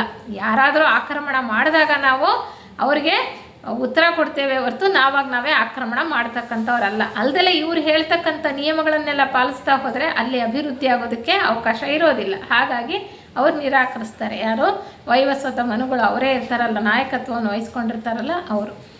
ಆಗೇನು ಮಾಡ್ತಾನೆ ಆ ರಾಜ, ಶತ್ರು ಅಂತ ಹೇಳ್ತಿರ್ತಾನಲ್ಲ ಅವನ ಜೊತೆಗೆ ಸೇರ್ಕೊಂಡ್ಬಿಟ್ಟು ಇವ್ರ ಮೇಲೆ ಯುದ್ಧ ಮಾಡ್ತಾನೆ. ಅವನ ಶತ್ರು ಇರ್ತಾನಲ್ಲ, ಶತ್ರು ಜೊತೆಗೆ ಸೇರಿಕೊಂಡು ವೈವಸ್ವತ ಮನುಗಳ ಒಂದು ಗುಂಪಿರುತ್ತಲ್ಲ ಅವ್ರ ಮೇಲೆ ಯುದ್ಧ ಮಾಡ್ತಾನೆ. ಆದರೆ ವೈವಸ್ವತ ಮನುಗಳ ಮುಂದೆ ಅವರ ಒಂದು ಸಾಮರ್ಥ್ಯ ಯಾವ ಮಟ್ಟದ್ದು ಅಲ್ಲ. ವೈವಸ್ವತ ಮನುಗಳ ನಾಯಕತ್ವದಲ್ಲಿ ಇವರು ಹೋಗಿರ್ತಾರಲ್ಲ ವಲಸೆಗಾರರ ಗುಂಪು, ಅವರನ್ನು ಸೋಲಿಸಿ ಆ ಎರಡೂ ರಾಜ್ಯಗಳನ್ನು ತಮ್ಮ ಒಂದು ಅಧೀನಕ್ಕೆ ತಗೊಂಡು ಅಲ್ಲಿ ತಮ್ಮ ರಾಜ್ಯಾಧಿಕಾರವನ್ನು ಪ್ರಾರಂಭ ಮಾಡ್ತಾರೆ. ತಮ್ಮ ರಾಜ್ಯವನ್ನು ಅಲ್ಲಿ ಮಾಡ್ತಾ ಹೋಗ್ತಾರೆ, ಅಭಿವೃದ್ಧಿಯನ್ನು ನಡೆಸ್ತಾ ಹೋಗ್ತಾರೆ. ಆಗ ಮೊದಲಿಗಿಂತ ಅದು ಚೆನ್ನಾಗಿ ಅಭಿವೃದ್ಧಿ ಆಗುತ್ತೆ ಆ ಪ್ರದೇಶ. ಮುಂಚೆ ಅವರು ಅರೆ ನಾಗರಿಕರು, ಅಷ್ಟೊಂದು ತಿಳುವಳಿಕೆ ಇರಲಿಲ್ಲ. ಇವರು ತಿಳಿದವರು ಒಳ್ಳೆಯ ರೀತಿಯಲ್ಲಿ ಬೋಧನೆಗಳನ್ನು ಕೊಡ್ತಾ ಅಲ್ಲಿ ಜನ ಸ್ವಲ್ಪ ಒಳ್ಳೆಯ ರೀತಿಯಲ್ಲಿ ಬೆಳೆಯೋದಕ್ಕೆ ಅವಕಾಶ ಮಾಡಿಕೊಡ್ತಾ ಮುಂದುವರಿಸ್ಕೊಳ್ತಾ ಹೋಗ್ತಾರೆ ಅಂತ ಹೇಳ್ತಾರೆ. ಹೀಗೆ ಈ ಒಂದು ಇದಾದ ನಂತರ ಒಂದು 40 ವರ್ಷಗಳ ಕಾಲ ಬೇಕಾಯ್ತಂತೆ. ಮನುಗಳು ಹೋದ್ಮೇಲೆ 40 ವರ್ಷಗಳ ಕಾಲ ಆದ ನಂತರ ಅರೇಬಿಯಾ ದೇಶದ ಉತ್ತರ ಭಾಗ ಇತ್ತಲ್ಲ, ಅದೆಲ್ಲವೂ ಕೂಡ ಮನುವಿನ ಆಡಳಿತಕ್ಕೆ ಬರುತ್ತೆ. ಆದರೆ ದಕ್ಷಿಣದಲ್ಲಿ ಕೆಲವರು ಇರ್ತಾರಲ್ಲ, ದಕ್ಷಿಣ ಅರೇಬಿಯಾದ ದಕ್ಷಿಣ ಭಾಗದಲ್ಲಿ ಕೆಲವರು ಇರ್ತಾರೆ. ಅವ್ರು ಯಾರು ಅಂದರೆ ಇವರೇ ಮುಂಚೆ ಬಿಟ್ಟು ಹೋದವರು, ಮನುಗಳೇ ಮುಂಚೆ ಬಿಟ್ಟು ಹೋಗಿರ್ತಾರೆ, ಎಲ್ಲರನ್ನೂ ಕರ್ಕೊಂಡು ಹೋಗಿರಲ್ಲ. ಅಲ್ಲಿ ಮೊದಲು ಅಭಿವೃದ್ಧಿ ಮಾಡಬೇಕು ಅಂತ ಬಂದಿರ್ತಾರಲ್ಲ ಅವರೇ ಇರೋದು. ಆದರೆ ಅವ್ರಿಗೆ ಹೇಳಿರ್ತಾರೆ, ಪ್ರತ್ಯೇಕವಾಗಿ ಅವರನ್ನು ಬೆಳೆಸಬೇಕು ಅಂತ ಒಂದು ಪ್ರಯತ್ನ ಮಾಡಿರ್ತಾರಲ್ಲ, ನೀವು ಬೇರೆ ಯಾರ ಜೊತೆ ಸೇರಬಾರ್ದು, ಬೇರೆಯ ವಂಶದವ್ರ ಜೊತೆ ಅಥವಾ ಬೇರೆ ಹೊರಗಿಂದ ಬಂದವ್ರ ಜೊತೆ ನೀವು ವಿವಾಹವನ್ನು ಮಾಡಬಾರ್ದು. ಅಂದರೆ ವಂಶ ಪರಿಶುದ್ಧವಾಗಿರಬೇಕು ಅಂತ ಒಂದು ಕೆಲವು ಕಟ್ಟುಪಾಡುಗಳನ್ನ ಹಾಕಿರ್ತಾರೆ. ಅವರಿನ್ನೂ ಅದೇ ತಲೆಯಲ್ಲಿ ಇಟ್ಕೊಂಡಿರ್ತಾರೆ, ಅವ್ರು ಅದನ್ನು ಬದಲಾಯಿಸೇ ಇರೋದಿಲ್ಲ. ಮನುವು ಹೇಳ್ಕೊಟ್ಟಿದ್ದಂಥ ವಿಚಾರವನ್ನೇ ಈಗ ಮನುವಿಗೆ ವಿರುದ್ಧವಾಗಿ ಅವರು ಪ್ರಯೋಗ ಮಾಡೋದಕ್ಕೆ ಶುರು ಮಾಡ್ತಾರೆ. ಅಂದರೆ ಇವ್ರನ್ನ ಅವರು ಬಿಟ್ಕೊಳ್ಳಲ್ಲ. ಈ ಉತ್ತರಾರ್ಧದಲ್ಲಿರ್ತಾರಲ್ಲ ಅವ್ರು ದಕ್ಷಿಣದಲ್ಲಿರೋರು ಬಿಟ್ಕೊಳ್ಳೋದಿಲ್ಲ. ಅವರೇನಂತಾರೆ, ನಾವು ದೇವರಿಂದ ಆರಿಸಲ್ಪಟ್ಟಿರ್ತಕ್ಕಂತಹ ಒಂದು ಭಾಳ ಉತ್ತಮವಾದಂತಹ ಜನಾಂಗ, ನಾವು ಅವ್ರ ಜೊತೆ ಸೇರಬಾರ್ದು ಅಂತ ಒಬ್ಬ ಮತಾಂಧ ಅವನು ಸ್ವಲ್ಪ ಈ ರೀತಿ ಜನರಲ್ಲೆಲ್ಲ ಗುಲ್ಲೆಬ್ಬಿಸಿ ಅವರನ್ನೆಲ್ಲನೂ ಅವ್ರ ಜೊತೆ ಸೇರದಲ್ಲೇ ಇರುವ ಹಾಗೆ ಮಾಡಿ ಗುಂಪುಗಾರಿಕೆಯನ್ನು ಮಾಡ್ತಾನೆ. ಈ ಗುಂಪುಗಾರಿಕೆಯನ್ನು ಮಾಡಿದ್ಮೇಲೆ ಅದಕ್ಕೆ ಹೇಳ್ತಾರೆ, ಅವನು ಮಾಡ್ತಾ ಮುಂದೆ ಈ ಒಂದು ಆ ಪ್ರದೇಶವನ್ನೇ ಬಿಟ್ಟು ಹೋಗ್ತಾರೆ ಅವರು. ಅದಕ್ಕೂ ಮುಂಚೆ ಇನ್ನೊಂದು ಭಾಳ ಮುಖ್ಯವಾಗಿರ್ತಕ್ಕಂಥ ವಿಚಾರವನ್ನು ಇಲ್ಲಿ ಅವರು ಹೇಳ್ತಾರೆ. ಏನಪ್ಪ ಅಂದರೆ, ಹೀಗೆ ಅರೇಬಿಯಾದ ಉತ್ತರ ಭಾಗದಲ್ಲಿ ವೈವಸ್ವತ ಮನುಗಳ ನಾಯಕತ್ವದಲ್ಲಿ ಹೋದಂತಹ ಜನರ ಅಭಿವೃದ್ಧಿ ಆಗ್ತಾ, ವಂಶಾಭಿವೃದ್ಧಿ ಆಗ್ತಾ, ಉತ್ತರ ಭಾಗದ ಎಲ್ಲ ಅರೇಬಿಯಾ ದೇಶವನ್ನು ವಶಪಡಿಸ್ಕೊಂಡ ನಂತರ ಅಲ್ಲಿ ಭಾಳ ಉತ್ತಮವಾಗಿ ನಾಗರಿಕತೆಯನ್ನು ಬೆಳೆಸ್ತಾ ಅಲ್ಲಿ ಜನಜೀವನ ನಡೀತಾ ಇರುವಾಗ ದಕ್ಷಿಣದವ್ರ ಜೊತೆ ಯಾವಾಗಲೂ ಕೂಡ ಸ್ವಲ್ಪ ಕಾದಾಟ, ಯುದ್ಧ ಇದ್ದೇ ಇರುತ್ತೆ. ಆಗ ಗೌತಮ ಬುದ್ಧರು ಅಲ್ಲಿಗೆ ಹೋಗ್ತಾರೆ. ಗೌತಮ ಬುದ್ಧರು ಈಗ ಬುದ್ಧರಾಗಿರ್ತಕ್ಕಂಥವ್ರು. ಆಗ ಅವರು ಬೋಧಿಸತ್ವ ಪದವಿಲಿ ಇರ್ತಾರೆ, ಅಂದರೆ 7ನೇ ದೀಕ್ಷೆಯಲ್ಲಿ ಇರ್ತಾರೆ. ಏಳನೇ ದೀಕ್ಷೆಯಲ್ಲಿ ಅಂದರೆ ಗೌತಮ ಬುದ್ಧರು ಬೋಧಿಸತ್ವ ಪದವಿಲಿದ್ದಾಗ, ಅಂದರೆ 2ನೇ ಶಾಖೆಗೆ ಸೇರಿದಂಥವ್ರು. ಅವ್ರ ಕೆಲಸ ಏನು? ಅವರನ್ನು ಮಹಾಗುರುಗಳು ಅಂತ ಕರೀತಕ್ಕಂಥದ್ದು, ಜಗದ್ಗುರುಗಳು ಅಂತ. ಆಗಿಂದಾಗ್ಗೆ ಎಲ್ಲಿ ಮನುಷ್ಯನ ವಿಕಾಸ ಸರಿಯಾಗಿ ಆಗಬೇಕು, ಆಧ್ಯಾತ್ಮ ಪ್ರಗತಿ ಆಗಬೇಕು, ಅದಕ್ಕೆ ತಕ್ಕ ಹಾಗೆ ಹೊಸ ಮತಗಳನ್ನು ಸ್ಥಾಪನೆ ಮಾಡ್ತಾ ಅವರಿಗೆ ಆಧ್ಯಾತ್ಮ ಬೋಧನೆಯನ್ನು ಕೊಡ್ತಕ್ಕಂಥ ಕೆಲಸವನ್ನು ಈ ಬೋಧಿಸತ್ವರು ಮಾಡ್ತಾ ಇರ್ತಾರೆ. ಹಾಗೆ ಒಂದು ಜನ್ಮದಲ್ಲಿ ಅಲ್ಲಿ ಹೋಗಿರ್ತಾರೆ, ಅವರು ಈಜಿಪ್ಟ್ ದೇಶದಲ್ಲಿ ಹೋಗ್ತಾರೆ. ಅವರನ್ನು ಹರ್ಮಿಸ್ ಅಂತ ಕರೀತಾರೆ. ನಾವು ಗುರುಗಳು ಯೋಗಪಥವು ಅನ್ನೋ ಗ್ರಂಥದಲ್ಲಿ ಕೂಡ ನಾವು ನೋಡ್ಬೋದು. ಗೌತಮ ಬುದ್ಧರು ಬೋಧಿಸತ್ವರಾಗಿದ್ದಾಗ ಪಡ್ಕೊಂಡಂತಹ ಕೆಲವು ಮುಖ್ಯವಾದ ಜನ್ಮಗಳ ಬಗ್ಗೆ ಅಲ್ಲಿ ಪ್ರಸ್ತಾಪ ಮಾಡ್ತಾರೆ. ಸಿದ್ಧಾರ್ಥರಾಗಿ ಹುಟ್ಟಿದ್ದು ಕೊನೆಯ ಜನ್ಮದಲ್ಲಿ, ಬುದ್ಧರಾಗೋದಕ್ಕೆ ಮುಂಚೆ ಸಿದ್ಧಾರ್ಥನಾಗಿದ್ದಾಗಲೇ ಅಲ್ವಾ ಅವರು ಜ್ಞಾನೋದಯದ ನಂತರ ಬುದ್ಧರಾಗ್ತಕ್ಕಂಥದ್ದು, ಅಂದರೆ 8ನೇ ದೀಕ್ಷೆಗೆ ಹೋಗ್ತಕ್ಕಂಥದ್ದು. ಹಾಗೆ ಬೋಧಿಸತ್ವರಾಗಿದ್ದಾಗ ಗೌತಮರು ಒಂದು ಜನ್ಮದಲ್ಲಿ ಹೀಗೆ ಮಹಾಗುರುವಾಗಿ ಅರೇಬಿಯಾ ದೇಶಕ್ಕೆ ಹೋಗ್ತಾರೆ. ಅಲ್ಲಿ ಇವ್ರಿಗೊಂದು ಹೊಸ ಮತವನ್ನು ಸ್ಥಾಪನೆ ಮಾಡೋದಕ್ಕೋಸ್ಕರ. ಆಗಿಂದಾಗೆ ಅವಾಗ ಇಲ್ಲಿ ಥರ ಸಂಪರ್ಕ ಇರಲಿಲ್ಲ ಒಂದು ದೇಶಕ್ಕೂ ಇನ್ನೊಂದು ದೇಶಕ್ಕೂ ಅಲ್ವಾ. ಆ ಒಂದು ಪ್ರದೇಶಕ್ಕೆ ಹೋಗಿ ಅಲ್ಲಿ ಆಧ್ಯಾತ್ಮ ಬೋಧನೆಯನ್ನು ಕೊಡಬೇಕು ಅಂತಂದ್ಬಿಟ್ಟು ಅಲ್ಲಿ ಹೋಗ್ತಾರೆ. ಅದಕ್ಕೂ ಮುಂಚೆ ಅವರು ಈಜಿಪ್ಟ್ಗೆ ಹೋಗಿರ್ತಾರೆ. ಅವ್ರನ್ನ ಏನಂತ ಕರೀತಾರೆ ಅಂತಂದರೆ ಟೆಹೂತಿ ಅಥವಾ ತೋತ್ ಅಂತಕ್ಕಂಥ ಹೆಸರು ಅವ್ರ ಗುರುಗಳಿಗೆ. ಯಾರಿಗೆ? ಈಗ ಬುದ್ಧರಿದ್ದಾರಲ್ಲ, ಗೌತಮ ಬುದ್ಧರು, ಅವರು ಬೋಧಿಸತ್ವರಾಗಿದ್ದಾಗ ಈಜಿಪ್ಟ್ ದೇಶದಲ್ಲಿ ಒಂದು ಹೊಸ ಮತವನ್ನು ಪ್ರಾರಂಭ ಮಾಡೋಕ್ಕೆ ಹೋಗ್ತಾರಲ್ಲ, ಆಗ ಅವ್ರಿಗಿದ್ದಂತಹ ಹೆಸರು. ಆದರೆ ಬರ್ತಾ ಬರ್ತಾ ಕಾಲಾನಂತರದಲ್ಲಿ ನಮಗೆ ಇತಿಹಾಸದಲ್ಲಿ ನೋಡ್ತಾ ಹೋದರೆ ಅವರನ್ನು ಹರ್ಮಿಸ್ ಅಂತ ಕರೀತಾರೆ. ಇಲ್ಲಿ ಒಂದು ಭಾಳ ಮುಖ್ಯವಾಗಿರ್ತಕ್ಕಂಥ ವಿಚಾರ, ಅವ್ರು ಯಾವ ಥರ ಮತವನ್ನು ಪ್ರಾರಂಭ ಮಾಡಿದ್ರು, ಯಾವ ಬೋಧೆಯನ್ನು ಕೊಟ್ಟರು ಅಂತ ಇಲ್ಲಿ ಭಾಳ ಚೆನ್ನಾಗಿ ಹೇಳ್ತಾರೆ. ಅವರು ಒಳಗಿನ ಬೆಳಕಿನ ಸಿದ್ಧಾಂತವನ್ನು ಬೋಧಿಸ್ತಾರಂತೆ. ಒಳಗಿನ ಬೆಳಕಿನ ಸಿದ್ಧಾಂತ ಅಂತ ಹೇಳ್ತಾರೆ. ನೋಡಿ, ಆಗಿನ ಕಾಲದಿಂದನೂ ಸತತವಾಗಿ ಈ ಅಂತರಂಗ ಸರ್ಕಾರದಲ್ಲಿ ಇರ್ತಕ್ಕಂಥವರ ಪ್ರಯತ್ನ ಎಷ್ಟಿದೆ. ಎಲ್ಲ ಜೀವರುಗಳು ಕೂಡ ಸರಿಯಾದ ದಾರಿನಲ್ಲಿ ಆಧ್ಯಾತ್ಮ ಪಥದಲ್ಲಿ ಮುಂದುವರಿಬೇಕು ಅಂತ ಆಗಿಂದಾಗೆ ಮತಗಳನ್ನು ಹೊಸದಾಗಿ ಸ್ಥಾಪನೆ ಮಾಡ್ತಾ ಆ ಜನರ ಬೆಳವಣಿಗೆಯ ಮಟ್ಟಕ್ಕೆ ಅನುಸಾರವಾಗಿ ಅವರಿಗೆ ವಿಚಾರವನ್ನು ತಿಳಿಸ್ತಕ್ಕಂಥ ಪ್ರಯತ್ನವನ್ನು ಅನಾದಿ ಕಾಲದಿಂದಲೂ ಕೂಡ ನಡೀತಾ ಬಂದಿದೆ. ಹೀಗೆ ಆ ಒಳಗಿನ ಬೆಳಕಿನ ಸಿದ್ಧಾಂತ ಇದೆಯಲ್ಲ, ಅದನ್ನು ಏನು ಹೇಳ್ತಾರೆ ಅಂದರೆ, ಬೆಳಕು ಅಂತಕ್ಕಂಥದ್ದು ವಿಶ್ವಾತ್ಮಕವಾಗಿದೆ, ಇಟ್ ಈಸ್ ಯೂನಿವರ್ಸಲ್ ಅಂತ ಹೇಳ್ತಾರೆ. ಮತ್ತು ಆ ಬೆಳಕೇ ದೇವರು ಅನ್ನುವಂತಹ ಒಂದು ಬೋಧೆಯನ್ನು ಕೊಡ್ತಾರೆ. ಮತ್ತು ಹೇಳ್ತಾರೆ, ಪ್ರತಿಯೊಬ್ಬ ಮನುಷ್ಯನ ಹೃದಯದಲ್ಲೂ ಕೂಡ ಆ ಬೆಳಕು ಅಂತಕ್ಕಂಥದ್ದಿದೆ. ಆ ಬೆಳಕೇ ನಿಜವಾದ ಮನುಷ್ಯ ಅಂತ ಅವರು ಎಲ್ಲ ಕಡೆ ಬೋಧನೆಯನ್ನು ಕೊಡ್ತಾ ಬರ್ತಾರೆ. ಅವನು ಬೆಳಕಿನಿಂದ ಬಂದಿದ್ದಾನೆ, ಬೆಳಕಿನಲ್ಲೇ ವಾಸ ಮಾಡ್ತಾನೆ. ಅವ್ರಿಗೊಬ್ಬ ಧರ್ಮಗುರು ಇರ್ತಾನೆ, ಒಸೈರಸ್ ಅಂತ, ಮುಂಚೆ ಅಲ್ಲಿ ಈಜಿಪ್ಟ್ನಲ್ಲಿ. ಅವನು ಈಗಿರಲ್ಲ ಈ ಬುದ್ಧರು ಹೋದಾಗ. ಅಂದರೆ ಅವನನ್ನು ಬಹಳವಾಗಿ ಇವರು ನಂಬುತ್ತಾ ಅವನನ್ನು ಫಾಲೋಯರ್ಸ್, ಅವರು ಅನುಯಾಯಿಗಳಾಗಿರ್ತಾರೆ. ಅದಕ್ಕೆ ಅವ್ರು ಹೇಳ್ತಾರೆ, ಒಸೈರಸ್ಸೇ ಆ ಬೆಳಕು. ಅಂದರೆ ನೀವು ದೇವರು ಅಂತ ಯಾರನ್ನ ನೀವು ಪರಿಗಣನೆ ಮಾಡಿದ್ರೋ ಆ ಒಸೈರಸ್ಸೇ ಆ ಬೆಳಕು. ಅವನು ಬೆಳಕಿನಿಂದನೇ ಬಂದಿದ್ದಾನೆ, ಅಂದರೆ ದೈವಾಂಶ ಸಂಭೂತ ಬಂದಿದ್ದಾನೆ, ಬೆಳಕಿಗೆ ಹೋಗಿ ಸೇರ್ತಾನೆ, ಅವನು ಬೆಳಕಲ್ಲೇ ವಾಸ ಮಾಡ್ತಾನೆ, ಆ ಬೆಳಕು ಎಲ್ಲ ಕಡೆನೂ ಇದೆ ಅಂತ.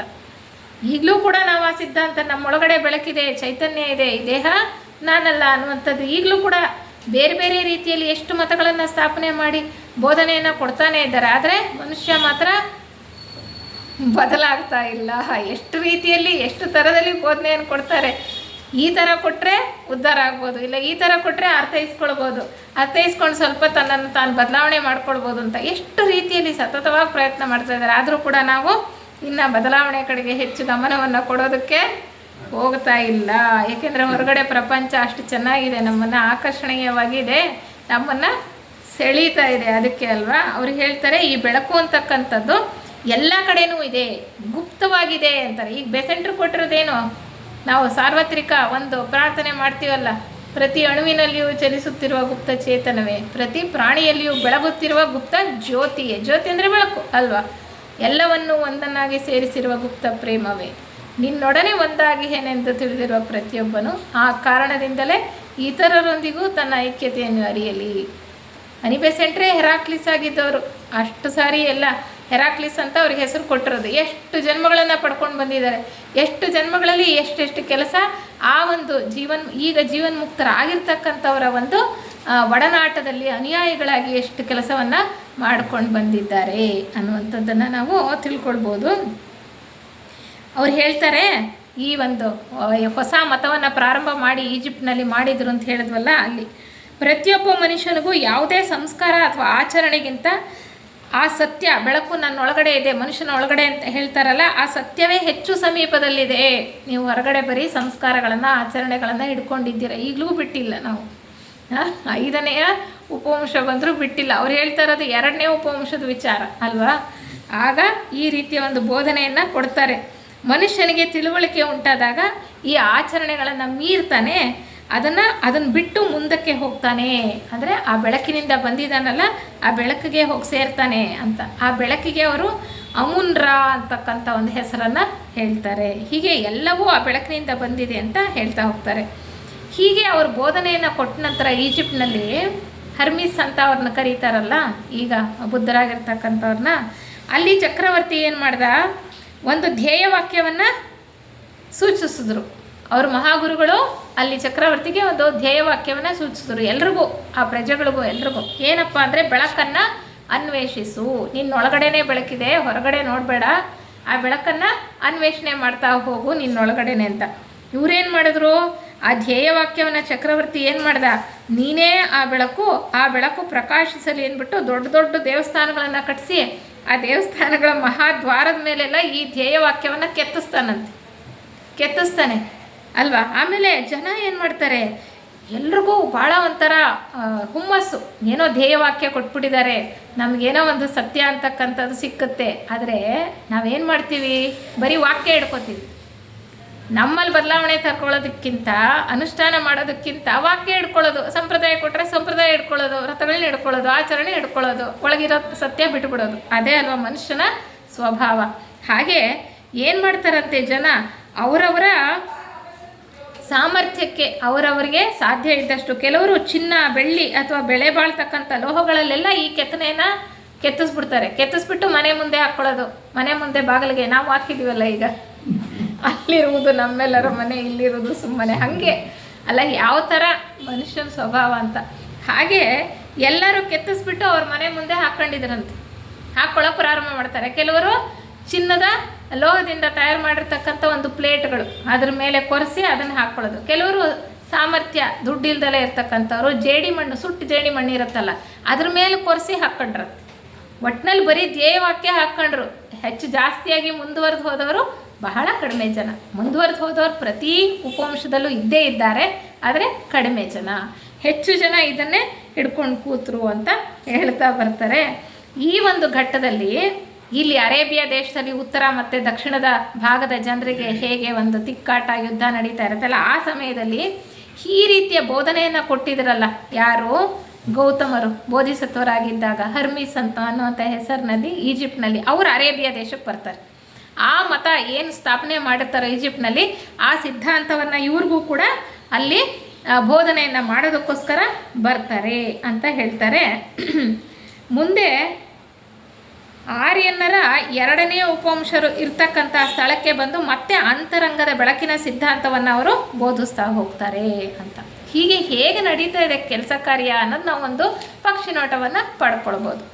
ಮತ್ತು ಈ ಉತ್ತರ ಭಾಗದಲ್ಲಿದ್ದಂಥವರು ದಕ್ಷಿಣ ಭಾಗದಲ್ಲಿದ್ದಂಥವ್ರಿಗೂ ಕೂಡ ಆಗಾಗ್ಗೆ ಯುದ್ಧ ಗಲಭೆಗಳು ನಡ್ತಾ ಇರುತ್ತಲ್ಲ, ಆಗ ಒಂದು ಸಾರಿ ಏನಾಗುತ್ತೆ ಅಂದರೆ, ಹಲವಾರು ಶತಮಾನಗಳ ನಂತರ ಒಬ್ಬ ಬಹಳ ಮಹತ್ವಾಕಾಂಕ್ಷೆಯುಳ್ಳಂತಹ ಒಬ್ಬ ರಾಜ ಪಟ್ಟಕ್ಕೆ ಬರ್ತಾನೆ. ಆ ಉತ್ತರ ಭಾಗದ, ಅರೇಬಿಯಾದ ಉತ್ತರ ಭಾಗದಲ್ಲಿತ್ತಲ್ಲ, ಅವನೇನು ಮಾಡ್ತಾನೆ, ದಕ್ಷಿಣ ಭಾಗದವ್ರನ್ನ ಸ್ವಲ್ಪ ಸೋಲಿಸಿ ಆ ಪ್ರದೇಶಗಳನ್ನು ತನ್ನ ಒಂದು ಚಕ್ರಾಧಿಪತ್ಯಕ್ಕೆ ಎಲ್ಲ ಸೇರಿಸ್ಕೊಂಡ್ಬಿಡ್ತಾನೆ, ಕೆಲವು ದ್ವೀಪಗಳು ಮತ್ತು ಆ ದಕ್ಷಿಣ ಭಾಗ. ಆದರೆ ಈ ಬಂಡಾಯಕೋರು ಇರ್ತಾರಲ್ಲ, ಕೆಲವರು ಮತಾಂಧರು, ಕೆಲವರು ಇವರ ಸಿದ್ಧಾಂತಗಳನ್ನು ಒಪ್ಕೊಳ್ದೇ ಇರೋ, ಅವನು ಭಾಳ ಉದಾರಿ. ಇವರ ಸಿದ್ಧಾಂತಗಳನ್ನು ನೀವು ಬಿಡಿ ಅಂತ ಹೇಳಲ್ಲ, ನೀವು ಏನು ಮಾಡ್ತಿದ್ದೀರೋ ನೀವು ಮಾಡ್ಕೊಂಡು ಹೋಗಿ, ಆದರೆ ಅವ್ರನ್ನ, ಆ ಪ್ರದೇಶವನ್ನು ಇವನ ರಾಜ್ಯದೊಳಗೆ ಸೇರಿಸ್ಕೊಳ್ತಾನೆ. ಆದರೆ ಅವರು ಒಪ್ಪೋದಿಲ್ಲ. ಅವ್ರು ಕೆಲವರನ್ನ ಗುಂಪು ಕಟ್ಕೊಂಡು ಏನು ಮಾಡ್ತಾರೆ, ಆ ಅರೇಬಿಯಾ ದೇಶವನ್ನು ಬಿಟ್ಟು ಅವ್ರು ಎಲ್ಲಿ ಹೋಗ್ತಾರೆ ಮುಂದೆ ಅಂತಂದರೆ, ಸೊಮಾಲಿ ದೇಶಕ್ಕೆ ಹೋಗ್ತಾರೆ. ಆ ಸೊಮಾಲಿ ದೇಶ ಇದೆಯಲ್ಲ ಈಗ, ಆ ದೇಶಕ್ಕೆ ಹೋಗ್ತಾರೆ. ಅದರ ಆ ಒಂದು ದ್ವೀಪದ ಅಕ್ಕಪಕ್ಕ ಇರ್ತಕ್ಕಂಥ ಜಾಗಗಳನ್ನೆಲ್ಲ ಆಕ್ರಮಣ ಮಾಡ್ಕೊಳ್ತಾ ಹೋಗ್ತಾರೆ. ಹಲವಾರು ಶತಮಾನಗಳ ಕಾಲ ಅಲ್ಲಿರ್ತಾರೆ ಅವರು. ಹೇಗೆ ಅಂದರೆ ಇವರೆಲ್ಲ 2ನೇ ಉಪವಂಶಕ್ಕೆ ಸೇರಿದಂಥವ್ರು, ಆರ್ಯ ಜನಾಂಗದ 2ನೇ ಉಪವಂಶಕ್ಕೆ ಸೇರಿದಂಥವ್ರು. ಅರೇಬಿಯಾ ದೇಶದಲ್ಲಿ ಮುಖ್ಯವಾಗಿ ಈ ಒಂದು ನಾಗರಿಕತೆ, ಇವರ ಒಂದು ಜೀವನ, ಅವರ ಬೆಳವಣಿಗೆ ನಡೆದಿದ್ದರಿಂದ ಇದನ್ನು ಅರೇಬಿಯನ್ ಉಪವಂಶ ಅಂತ ಕರೀತಾರೆ. ಅವರು ಸೊಮಾಲಿ ದೇಶಕ್ಕೆ ಹೋಗ್ತಾರೆ. ಹೀಗೆ ಅನೇಕ ಶತಮಾನಗಳಾದ ನಂತರ ಇವರೆಲ್ಲ ಏನಂತಾರೆ, ಬೇರೆ ವಂಶದವ್ರ ಜೊತೆ ಸೇರಬಾರ್ದು, ಬೇರೆಯವ್ರ ಜೊತೆ ಸೇರಬಾರ್ದು, ಅಂತರ್ಜಾತೀಯ ವಿವಾಹ ಆಗಬಾರ್ದು ಅಂತ ಮಡಿವಂತಿಕೆ ಇದ್ದಂಥವ್ರಲ್ವ ಇವರು, ಹಳಬರು ಮನುಗಳು ಮೊದಲು ಕರ್ಕೊಂಡೋಗ್ಬಿಟ್ಟಂಥವ್ರು ಇವರೆಲ್ಲ ಹೋಗ್ತಾರೆ. ಆದರೆ ಒಂದಷ್ಟು ಶತಮಾನಗಳಾದ ನಂತರ ಒಬ್ಬ ದೇವದೂತ, ಅಂದರೆ ಆಡಳಿತ ನಡೆಸ್ತಾ ಇದ್ದವನು ಏನು ಮಾಡ್ತಾನೆ, ಅಲ್ಲಿದ್ದಂತಹ ನೀಗ್ರೋ ಜೊತೆ ಒಂದು ಸಂಬಂಧವನ್ನು ಇಟ್ಕೊಳ್ತಾನೆ. ಅಂದರೆ ಆಫ್ರಿಕಾಕ್ಕೂ ಹೋಗ್ತಾರೆ ಇವರು, ಆಫ್ರಿಕಾ ದೇಶದ ತನಕ ಹೋಗ್ತಾರೆ, ಸೊಮಾಲಿ ಮತ್ತು ಆಫ್ರಿಕಾ ದೇಶದ ತನಕ. ಆವಾಗ ಏನು ಮಾಡ್ತಾರೆ, ಕೆಲವರಿಗೆ ಗೊತ್ತಾದಾಗ ಅದನ್ನು ವಿರೋಧ ಮಾಡ್ತಾರೆ. ಅವನು ರಾಜ ಅಂತ ಅನ್ಸ್ಕೊಂಡವನು, ಈ ಮುಖ್ಯಸ್ಥ ಇದ್ನಲ್ಲ, ಅವನೇನು ಹೇಳ್ತಾನೆ, ನಾನು ನೀಗ್ರೋ ಸ್ತ್ರೀ ಜೊತೆ ನಾನು ಏನು ಸಂಬಂಧ ಇಟ್ಕೊಂಡಿದ್ದೀನಿ, ನಾನು ಭೋಗಕ್ಕೋಸ್ಕರ ಅವ್ನು ನನ್ನ ಪತ್ನಿ ಅಂತ ಏನು ಪರಿಗಣಿಸ್ಬೇಕಾಗಿಲ್ಲ ಅಂತ ನೋಡಿ ಆ ಥರ ಜನರ ಮನಸ್ಸನ್ನು ಅವರು ಏನು ಅಡ್ಡದಾರಿಗೆ ಕರ್ಕೊಂಡು ಹೋಗ್ತಕ್ಕಂಥದ್ದು. ಗುರು ಅಂತ ಅನ್ಸ್ಕೊಂಡವನೇ ಹೀಗೆ ಮಾಡಿದ್ರೆ, ಮುಖ್ಯಸ್ಥ ಅನ್ಸ್ಕೊಂಡವನು ಮಾಡಿದ್ರೆ ಎಲ್ಲರೂ ಅದನ್ನೇ ಫಾಲೋ ಮಾಡ್ತಾರೆ. ಅವಾಗ ಏನು ಮಾಡೋಕ್ಕೆ ಶುರು ಮಾಡಿದ್ರಂತೆ, ಅಲ್ಲಿದ್ದಂತಹ ಸ್ಥಳೀಯರು ನೀಗ್ರೋಗಳೆಲ್ಲ ಯಾರು, 4ನೇ ಮಹಾವಂಶದ ಕೆಲವು ಉಪವಂಶಗಳಲ್ಲಿ ಉಳ್ಕೊಂಡಿದ್ದರಲ್ಲ, ಅವರೇ ಜನ, ಅವರು ಹಿಂದಿನ ಮಹಾವಂಶದವರು. ಅವರನ್ನೇನು ಮಾಡಿದ್ರು, ಇವರು ಕೊಂಡ್ಕೊಳ್ಳೋಕೆ ಶುರು ಮಾಡಿದ್ರು. ನಾವು ನೋಡಿದ್ದೀವಲ್ವ ಇತಿಹಾಸದಲ್ಲಿ, ಆಫ್ರಿಕಾದಲ್ಲೆಲ್ಲ ನೀಗ್ರೋಗಳನ್ನ ಬೇರೆ ಬೇರೆ ಕಡೆಯಿಂದ ಬಂದಂತಹ ಜನ ಕೊಂಡ್ಕೊಳ್ಳೋಕೆ ಶುರು ಮಾಡಿದ್ರು. ಅವ್ರ ಹತ್ರ ಕೆಲಸ ಮಾಡಿಸ್ತಿದ್ರು, ಅವರು ಹೊಲಗಳಲ್ಲಿ ವ್ಯವಸಾಯ ಮಾಡಿಸ್ತಿದ್ರು, ಎಲ್ಲದಕ್ಕೂ ಅವ್ರಿಗೆ ಹೆಂಗೆ ಬೇಕೋ ಹಂಗೆ ಬಳಸ್ಕೊಳ್ತಿದ್ರು. ಆ ಒಂದು ರೀತಿ ಅವರನ್ನು ಬಳಸ್ಕೊಳ್ಳೋದಕ್ಕೆ ಪ್ರಾರಂಭ ಮಾಡ್ತಾರೆ ಅಂತ ಹೇಳ್ತಾ ಬರ್ತಾರೆ. ಹೀಗೆ ಅಲ್ಲಿಂದ ಬಂದು ಅವರು ಹೀಗೆ ಹೋಗ್ತಾ ಹೋಗ್ತಾ ಹೋಗ್ತಾ ಮತ್ತೆ ಪ್ಯಾಲೆಸ್ಟೈನ್ಗೂ ಹೋಗ್ತಾರೆ. ಈ ಒಂದು ಭಾಗ ಕೆಲವು ಜನ ಗುಂಪು ಕಟ್ಕೊಂಡು ಅಲ್ಲಿ ಸರಿ ಹೋಗಲಿಲ್ಲ ಅಂತ ಇಲ್ಲಿ ಇನ್ನೊಂದು ಕಡೆಗೆ, ಅಲ್ಲಿ ಸರಿ ಹೋಗಲಿಲ್ಲ ಅಂತ ಇನ್ನೊಂದು ಕಡೆಗೆ, ಹೀಗೆ ವಲಸೆ ಹೋಗ್ತಾ ಹೋಗ್ತಾ ನೋಡಿ ಅವರು ಸೊಮಾಲಿಯಿಂದ ಮತ್ತೆ ಪ್ಯಾಲೆಸ್ಟೈನ್ಗೂ ಹೋಗ್ತಾರೆ. ಪ್ಯಾಲೆಸ್ಟೈನಲ್ಲಿ ಕೆಲವರು ಉಳ್ಕೊಳ್ತಾರಲ್ಲ, ನಂತರ ಮುಂದೆ ಅವರು ಯಹೂದರಾಗ್ತಾರೆ. ಅವರೇ ಯಹೂದರು, ನಾವು ಯಹೂದರು ಅಂತ ಕರಿತೀವಲ್ಲ, ಈಗ ಅವರೇ ಇವರು ಅಂತ ಇಲ್ಲಿ ಹೇಳ್ತಾರೆ. ಹೌದು, ಅವರು ಯಹೂದರು ಅಂತ ಹೇಳ್ತಾರೆ. ಹೀಗೆ ನಿಜವಾದ ಅರೇಬಿಯನ್ನರು ಮೊದಲು ಏಡನ್ನಲ್ಲಿ ಇಳಿತಾರೆ, ನಿಧಾನವಾಗಿ ಉತ್ತರ ದಿಕ್ಕಿಗೆ ಸಾಗ್ತಾ ಮತ್ತೆ ಅಲ್ಲಿಂದ ದಕ್ಷಿಣ ಭಾಗದ ಅರಬ್ಬಿ ದೇಶಕ್ಕೂ ಬರ್ತಾರೆ. ಈಗಲೂ ಕೂಡ ದಕ್ಷಿಣ ಭಾಗದ ಅರಬ್ಬಿ ದೇಶ ಇದೆಯಲ್ಲ, ಅರೇಬಿಕ್ ಅಂತ ನಾವೇನು ಕರಿತೀವಿ, ಅರೇಬಿಯಾ ದೇಶಗಳಿದೆಯಲ್ಲ, ಅಲ್ಲಿ ದಕ್ಷಿಣ ಭಾಗದಲ್ಲಿ ಈ ನೀಗ್ರೋಗಳನ್ನೆಲ್ಲ ಅವರು ಬಳಸ್ಕೊಂಡು ಅವರು ಎಲ್ಲ ಮಿಶ್ರ ಆಗಿಬಿಟ್ಟಿರುತ್ತಲ್ಲ, ಅವರ ತಳಿ ಅಂದರೆ ಅವರ ವಂಶ, ಅಂದರೆ ಒಂದೇ ವಂಶದಲ್ಲಿ ಇರಲ್ಲ. ಹೀಗೆ ನೀಗ್ರೋಗಳನ್ನು ಅವ್ರು ಯಾವಾಗ ಅವ್ರಿಗೋಸ್ಕರ ಭೋಗಕ್ಕೋಸ್ಕರ ಬಳಸ್ಕೊಂಡು ಅವರನ್ನು ಮದುವೆ ಮಾಡಿಕೊಂಡು ಮತ್ತೆ ಸಂತತಿ ಬೆಳೀತಾ ಹೋಗುತ್ತಲ್ಲ, ಅದನ್ನು ಈಗಲೂ ನೋಡ್ಬೋದು ಅಂತ ಹೇಳ್ತಾರೆ. ಅನೇಕ ಸಾವಿರ ವರ್ಷಗಳ ಹಿಂದೆ ಈ ರೀತಿ ಮಿಶ್ರವಾದಂತಹ ನೀಗ್ರೋ ಮೂಲದ ರಕ್ತದ ಕುರುಹುಗಳನ್ನು ಈಗಲೂ ನಾವು ನೋಡ್ಬೋದು ಅಂತ ಹೇಳ್ತಾರೆ. ಮತ್ತು ಉತ್ತರ ಭಾಗದಲ್ಲಿದ್ದಂತಹ ಮೊಸ್ಟಾರೆಬ್ ಅಂತ ಕರೀತಾರೆ ಅವರನ್ನು. ಅವ್ರು ಯಾವುದೋ ಒಂದು ರೀತಿಯಲ್ಲಿ ಅಲ್ಲೂ ಬಿಟ್ಬಿಟ್ಟು ಏಷ್ಯಾ ಖಂಡಕ್ಕೆ ಹೊರಟು ಹೋಗ್ತಾರೆ. ಅಲ್ಲೂ ಕೂಡ ಬಹಳ ವರ್ಷಗಳು ಇರೋದಿಲ್ಲ. ಅವರು ಮುಂದೆ ಹೀಗೆ ವಲಸೆ ಹೋಗ್ತಾ ಏಷ್ಯಾ ಖಂಡಕ್ಕೆ ಹೊರಟು ಹೋಗ್ತಾರೆ. ಪರ್ಷಿಯಾ ದೇಶದಿಂದ ಆಚೆಗೆ ಬಹುದೂರ ಹೋಗಿದ್ದು ಪುನಃ ಹಿಂತಿರುಗಿ ಬರ್ತಾರೆ. ಈ ರೀತಿ 2ನೇ ಉಪವಂಶದವರ ಸಂಖ್ಯೆ ನಿಧಾನವಾಗಿ ವೃದ್ಧಿಯಾಯಿತು. ಹಲವು ಸಹಸ್ರ ವರ್ಷಗಳ ಕಾಲ ಅವರು ಅಭಿವೃದ್ಧಿಯನ್ನು ಹೊಂದಿ ನಂತರ ಇಡೀ ಆಫ್ರಿಕಾ ಖಂಡವನ್ನೇ ವಶಪಡಿಸ್ಕೊಳ್ತಾರೆ. 2ನೆಯ ಉಪವಂಶದವರು, 5ನೇ ಜನಾಂಗದ 2ನೇ ಉಪವಂಶದವರು, ಅರೇಬಿಯನ್ ಅಂತ ಏನು ಕರೀತಾರೆ, ಎಲ್ಲ ಆರ್ಯ ಜನಾಂಗನೇ. ಆದರೆ ಅವ್ರು ಯಾವ ದೇಶದಲ್ಲಿದ್ದರೋ ಅದಕ್ಕೋಸ್ಕರ ಅದರ ಹೆಸರಿಗಿನ ರೀತಿಯಲ್ಲಿ ಕರೀತಾ ಇರ್ತಕ್ಕಂಥದ್ದು ಅರೇಬಿಯನ್ ಅಂತ. ಅವರು ಮುಂದುವರಿತಾ ಹೋಗಿ ಅಲ್ಲಿ ಆಫ್ರಿಕಾ ಖಂಡವನ್ನೇ ಪೂರ್ತಿಯಾಗಿ ಅವರು ತಮ್ಮ ವಶಕ್ಕೆ ಪಡ್ಕೊಳ್ತಾರೆ. ನಂತರ ಈಜಿಪ್ಟ್ ದೇಶಕ್ಕೂ ಹೋಗ್ತಾರೆ, ಆಲ್ಜೀರಿಯಾಗೂ ಹೋಗ್ತಾರೆ. ಆಲ್ಜೀರಿಯಾ ಅಂತಕ್ಕಂಥದ್ದು ಒಂದು ದ್ವೀಪ, ಅಲ್ಲಿಗೂ ಕೂಡ ಹೋಗ್ತಾರೆ. ಹೀಗೆ ಅವರ ರಾಜ್ಯವನ್ನು ವಿಸ್ತಾರ ಮಾಡ್ಕೊಳ್ತಾ ಬರ್ತಾರೆ. ಹೀಗೆ ಅವರು ಈ ರೀತಿ ಆದಾಗ ಗ್ರಂಥಕರ್ತರು ಅವರ ಮುಖಂಡರ ಗುಂಪಿಗೆ ಸೇರಿರ್ತಕ್ಕಂಥವ್ರನ್ನ ಅನೇಕ ಸಾರಿ ಅರೇಬಿಯಾ ದೇಶದಲ್ಲಿ ಹುಟ್ಟಿದ್ದನ್ನು ನೋಡ್ತಾರಂತೆ. ಯಾರು? ಈ ಕಿಂಕರರ ಗುಂಪಿನವರು ಅರೇಬಿಯಾ ದೇಶದಲ್ಲಿ ಸಾಕಷ್ಟು ಸಾರಿ ಹುಟ್ಟುತ್ತಾರಂತೆ. ಯಾರು? ಹೆರಾಕ್ಲಿಸ್ಸು, ಮಾರ್ಸು, ಸಿರಿಯಸ್ಸು, ಎಲ್ಲರೂ ಕೂಡ, ಆಲ್ಕ್ಯೋನಿ, ಎಲ್ಲರೂ ಕೂಡ ಸಾಕಷ್ಟು ಸಾರಿ ಹುಟ್ಟಿರ್ತಾರೆ ಅಲ್ಲಿ. ಅವರು ಅದನ್ನು ಅವರು ಕಂಡುಕೊಂಡು ಇಲ್ಲಿ ಹೇಳ್ತಾರೆ ಯಾವ ರೀತಿ ಅವರು ಒಂದೊಂದು ಸಂಬಂಧದಲ್ಲಿ ಇದ್ದರು ಅಂತ. ಅದಾದಮೇಲೆ ಅವರು ಹೇಳ್ತಾರೆ, ಅಲ್ಲಿಂದ ಆಫ್ರಿಕಾದ ಮೂಲ ನಿವಾಸಿಗಳಿತ್ತಲ್ಲ, ಅವ್ರಿಗೂ ಇವ್ರಿಗೂ ಭಾಳ ಅಂತರ ಇತ್ತು. ಮೂಲ ನಿವಾಸಿಗಳನ್ನು ಇವರು ತಮ್ಮ ಉಪಯೋಗಕ್ಕೋಸ್ಕರ ಬಳಸ್ಕೊಳ್ತಾ ಬಂದರು ಅಂತ ಹೇಳ್ತಾ ಹೋಗ್ತಾ, ಮತ್ತು ಅರಬ್ಬರು ಮಡಗಾಸ್ಕರ್ ಮೇಲೆ ಮುತ್ತಿಗೆ ಹಾಕ್ತಾರೆ, ಆದರೆ ಅದು ಯಶಸ್ವಿ ಆಗೋದಿಲ್ಲ. ಪರ್ಷಿಯಾ ದೇಶದ ಸುಮೀರೋ ಆರ್ಕೆಡ್ಸು ಮಹಾಚಕ್ರಾಧಿಪತ್ಯ, ಮೆಸೊಪಟೋಮಿಯಾ ಮತ್ತು ಟರ್ಕ್ಸ್ಟಾನ್ಗಳು ಚಿಕ್ಕ ಚಿಕ್ಕ ರಾಷ್ಟ್ರಗಳಾಗಿ ಒಡೆದು ಹೋಗುತ್ತೆ. ಮೆಸೊಪಟೋಮಿಯಾ ನಾವು ನೋಡ್ತೀವಲ್ಲ, ನಾಗರಿಕತೆ ಅಂತಕ್ಕಂಥದ್ದು ಅಲ್ವಾ. ಹರಪ್ಪ, ಮೊಹೆಂಜೊದಾರೋ ಅಂತ ನಾವು ಹೇಳೋ ಹಾಗೆ ಹೀಗೆ ಮೆಸೊಪಟೋಮಿಯಾನು ಒಂದು ನಾಗರಿಕತೆ ಅಲ್ಲಿ ಬೆಳೆದಿದೆ ಅಂತ ಹೇಳ್ತೀವಲ್ಲ, ಹೀಗೆ ಕೊನೆಗೆ ಬರ್ತಾ ಬರ್ತಾ ಅರೇಬಿಯಾ ದೇಶದ ರಾಜಮನೆತನದಲ್ಲಿ ಕಲಹಗಳು ಉಂಟಾಗುತ್ತೆ. ಆವಾಗ ಅರಬ್ ರಾಜನ ಒಬ್ಬ ದಾಯಾದಿ ಇರ್ತಾನೆ. ಅರಬ್ ರಾಜನ ಒಬ್ಬ ದಾಯಾದಿ ನಾನೇ ಸ್ವತಂತ್ರ ಅಂತ ಘೋಷಣೆ ಮಾಡ್ತಾನೆ. ಎಷ್ಟು ಇತಿಹಾಸದಲ್ಲಿ ನೋಡ್ತೀವಲ್ಲ, ಹೇಗೆ ಒಬ್ಬ ರಾಜ ಇನ್ನೊಬ್ಬನ ಮೇಲೆ ದಂಡೆತ್ತು ಹೋಗ್ತಕ್ಕಂಥದ್ದು, ಅವರಲ್ಲೇ ಇರ್ತಕ್ಕಂಥವ್ರ ಮಧ್ಯದಲ್ಲಿ ಭಿನ್ನಾಭಿಪ್ರಾಯ, ಅವ್ರು ಬೇರೆ ಬೇರೆ ರಾಜ್ಯಗಳನ್ನು ಮಾಡ್ಕೊಳ್ತಕ್ಕಂಥದ್ದು. ಹಾಗೆ ಅವನು ಪರ್ಷಿಯಾ ದೇಶದ ರಾಜ್ಯವನ್ನು ವಹಿಸ್ಕೊಳ್ತಾನೆ. ಪರ್ಷಿಯಾ ಅಂದರೆ ಈಗಿನ ಇರಾನ್ ದೇಶ. ಅಲ್ಲಿನ ಆ ದೇಶವನ್ನು ವಶಪಡಿಸ್ಕೊಂಡು ಅದು ಸ್ವತಂತ್ರ ಅಂತ ಹೇಳಿ ಸುಮಾರು 200 ವರ್ಷಗಳ ಕಾಲ ಅವನು ಆ ಒಂದು ಚಕ್ರಾಧಿಪತ್ಯವನ್ನು ಉಳಿಸ್ಕೊಂಡಿದ್ದ ಅಂತ ಹೇಳ್ತಾರೆ. ಹೀಗೆ ಇದ್ರೂ ಕೂಡ ಆಗಾಗ ಯುದ್ಧಗಳು ಅಂತಕ್ಕಂಥದ್ದು ನಡೀತಾನೆ ಇರುತ್ತೆ. ಮಧ್ಯ ಏಷ್ಯಾದ ಅಲಮಾರಿ ಕಾಡು ಜನರು ಪದೇ ಪದೇ ಇವ್ರ ಮೇಲೆ ಆಕ್ರಮಣವನ್ನು ಮಾಡ್ತಾನೆ ಇರ್ತಾರೆ. ಅಂದರೆ ಮೂಲ ನಿವಾಸಿಗಳು ಎಲ್ಲ ಕಡೆ ಇದ್ರು ಅಲ್ವಾ, ಎಲ್ಲಿರಲಿಲ್ಲ ಹೇಳಿ. ಅಮೆರಿಕಾದಲ್ಲೂ ಈಗಲೂ ನಾವು ಹೇಳ್ತೀವಿ ಮೂಲ ನಿವಾಸಿಗಳಿದ್ದರು, ಆಫ್ರಿಕಾದಲ್ಲಿದ್ದರು, ಅದೇ ರೀತಿ ಎಲ್ಲ ಪ್ರದೇಶಗಳಲ್ಲೂ ಇದ್ದರು. ಈ ಮೂಲ ನಿವಾಸಿಗಳು ಹಿಂದಿನ ಒಂದು ಜನಾಂಗಕ್ಕೆ ಸೇರಿದವರು, ಹೆಚ್ಚು ಮುಂದುವರೆದವರಲ್ಲ, ತಿಳುವಳಿಕೆ ಉಳ್ಳವರಲ್ಲ.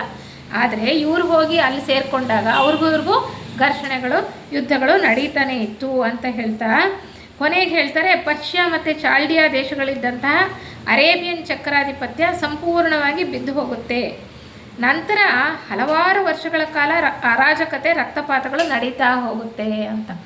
ಈ ಅರೇಬಿಯನ್ ಒಂದು ಚಕ್ರಾಧಿಪತ್ಯ ಇದೆಯಲ್ಲ, 2ನೆಯ ಉಪವಂಶದ ಚಕ್ರಾಧಿಪತ್ಯ ಸಾಕಷ್ಟು ಶತಮಾನಗಳ ಕಾಲ ಅಲ್ಲಿ ಇಲ್ಲಿ ನಡೀತಾ ಬರುತ್ತೆ. ದಕ್ಷಿಣ ಆಫ್ರಿಕಾ, ಮುಖ್ಯವಾಗಿ ಆಫ್ರಿಕಾ ಖಂಡ, ಮತ್ತು ಈ ಒಂದು ಸೊಮಾಲಿ ದೇಶ, ಅಲ್ಜೀರಿಯಾ ಮತ್ತು ಅರೇಬಿಯಾ, ಈ ಎಲ್ಲ ಕಡೆಗಳಲ್ಲೂ ಕೂಡ ಅವರು ಹರಡ್ತಾ ಸಾಕಷ್ಟು ವರ್ಷಗಳು, ಶತಮಾನಗಳವರು ಈ ಒಂದು ರಾಜ್ಯಭಾರವನ್ನು ಮಾಡ್ತಾ ಬರ್ತಾರೆ. ಕೊನೆಗೆ ಆ ಪರ್ಷಿಯಾ ಮತ್ತು ಚಾಲ್ಡಿಯಾ ದೇಶದಲ್ಲಿ ಹೋಗಿದ್ರಲ್ಲ ಅರೇಬಿಯನ್ ಚಕ್ರಾಧಿಪತ್ಯ, ಅದು ಕೊನೆಗೆ ಪೂರ್ತಿಯಾಗಿ ನಾಶ ಆಗೋಗುತ್ತೆ.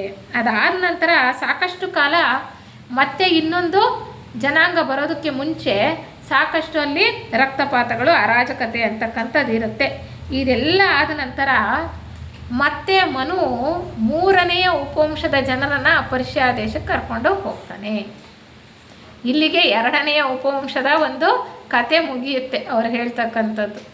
ನಂತರ ಆ ಪರ್ಷಿಯಾ ದೇಶದವರೆಗೂ ಹೋಗಿರ್ತಾರಲ್ಲ ಇವರು, ಆ ಪರ್ಷಿಯಾದಲ್ಲೂ ಕೂಡ ಅಲ್ಲಿ ಚಕ್ರಾಧಿಪತ್ಯ ಇರುತ್ತಲ್ಲ, ಅದು ಬಿದ್ದು ಹೋದ ನಂತರ ಈ ಅರೇಬಿಯನ್ 2ನೇ ಉಪವಂಶಕ್ಕೆ ಸೇರಿದವರು ಮನುಗಳು ಆ ಸ್ಥಳಕ್ಕೆ 3ನೇ ಉಪವಂಶದವ್ರನ್ನ ಕರ್ಕೊಂಡು ಹೋಗಿ ಅಲ್ಲಿ ಮತ್ತೆ ಇನ್ನೊಂದು ನಾಗರಿಕತೆ ಪ್ರಾರಂಭ ಆಗುವ ಹಾಗೆ ಏರ್ಪಾಟು ಮಾಡ್ತಾರೆ ಅಂತ ಹೇಳ್ತಾರೆ.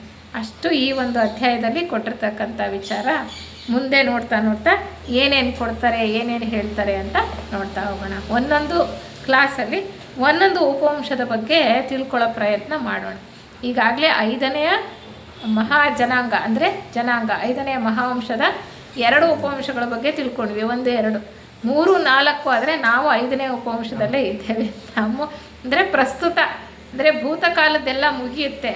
ಇನ್ನು 2 ಉಪವಂಶಗಳ ಬಗ್ಗೆ ತಿಳ್ಕೊಂಡ್ರೆ ವರ್ತಮಾನ, ಅದಕ್ಕೆ ಅವ್ರು ಹೇಳಿರ್ತಕ್ಕಂಥ ಟೈಟ್ಲ್ ನೋಡಿ ಅವ್ರ ಪುಸ್ತಕಕ್ಕೆ, ಎಲ್ಲಿಂದ ಹೇಗೆ ಮತ್ತು ಎಲ್ಲಿಗೆ, ಮುಂದೆ ನಾವು ಎಲ್ಲಿ ಹೋಗ್ತೀವಿ. ಆ ಯೋಜನೆಯಲ್ಲಿ ಒಂದು ಉನ್ನತ ಪ್ರಜ್ಞಾವಲಯದಲ್ಲಿ ಹಿಂದಿನ ಇತಿಹಾಸ ಅಷ್ಟೇ ಗೋಚರ ಆಗೋದಿಲ್ಲ, ಮುಂದೆ ಏನಾಗುತ್ತೆ ಭವಿಷ್ಯ ಕೂಡ ಅವ್ರಿಗೆ ಗೋಚರ ಆಗುತ್ತೆ. ಭವಿಷ್ಯ ಹೇಗಿರುತ್ತೆ, ಎಲ್ಲಿ ಪ್ರಾರಂಭ ಆಗುತ್ತೆ, ಹೇಗೆ ನಡ್ಕೊಳ್ತಾ ಹೋಗುತ್ತೆ, ಹೇಗೆ ಅಭಿವೃದ್ಧಿ ಹೊಂದುತ್ತೆ ಅನ್ನೋದು ಕೂಡ ಮುಂದಿನ ಕೆಲವು ಅಧ್ಯಾಯಗಳಲ್ಲಿ ಅವರು ಹೇಳ್ತಾ ಬರ್ತಾರೆ. ಅದನ್ನು ಮುಂದೆ ತಿಳ್ಕೊಳ್ಳೋ ಪ್ರಯತ್ನ ಮಾಡೋಣ. ಎಲ್ರಿಗೂ ಧನ್ಯವಾದಗಳು.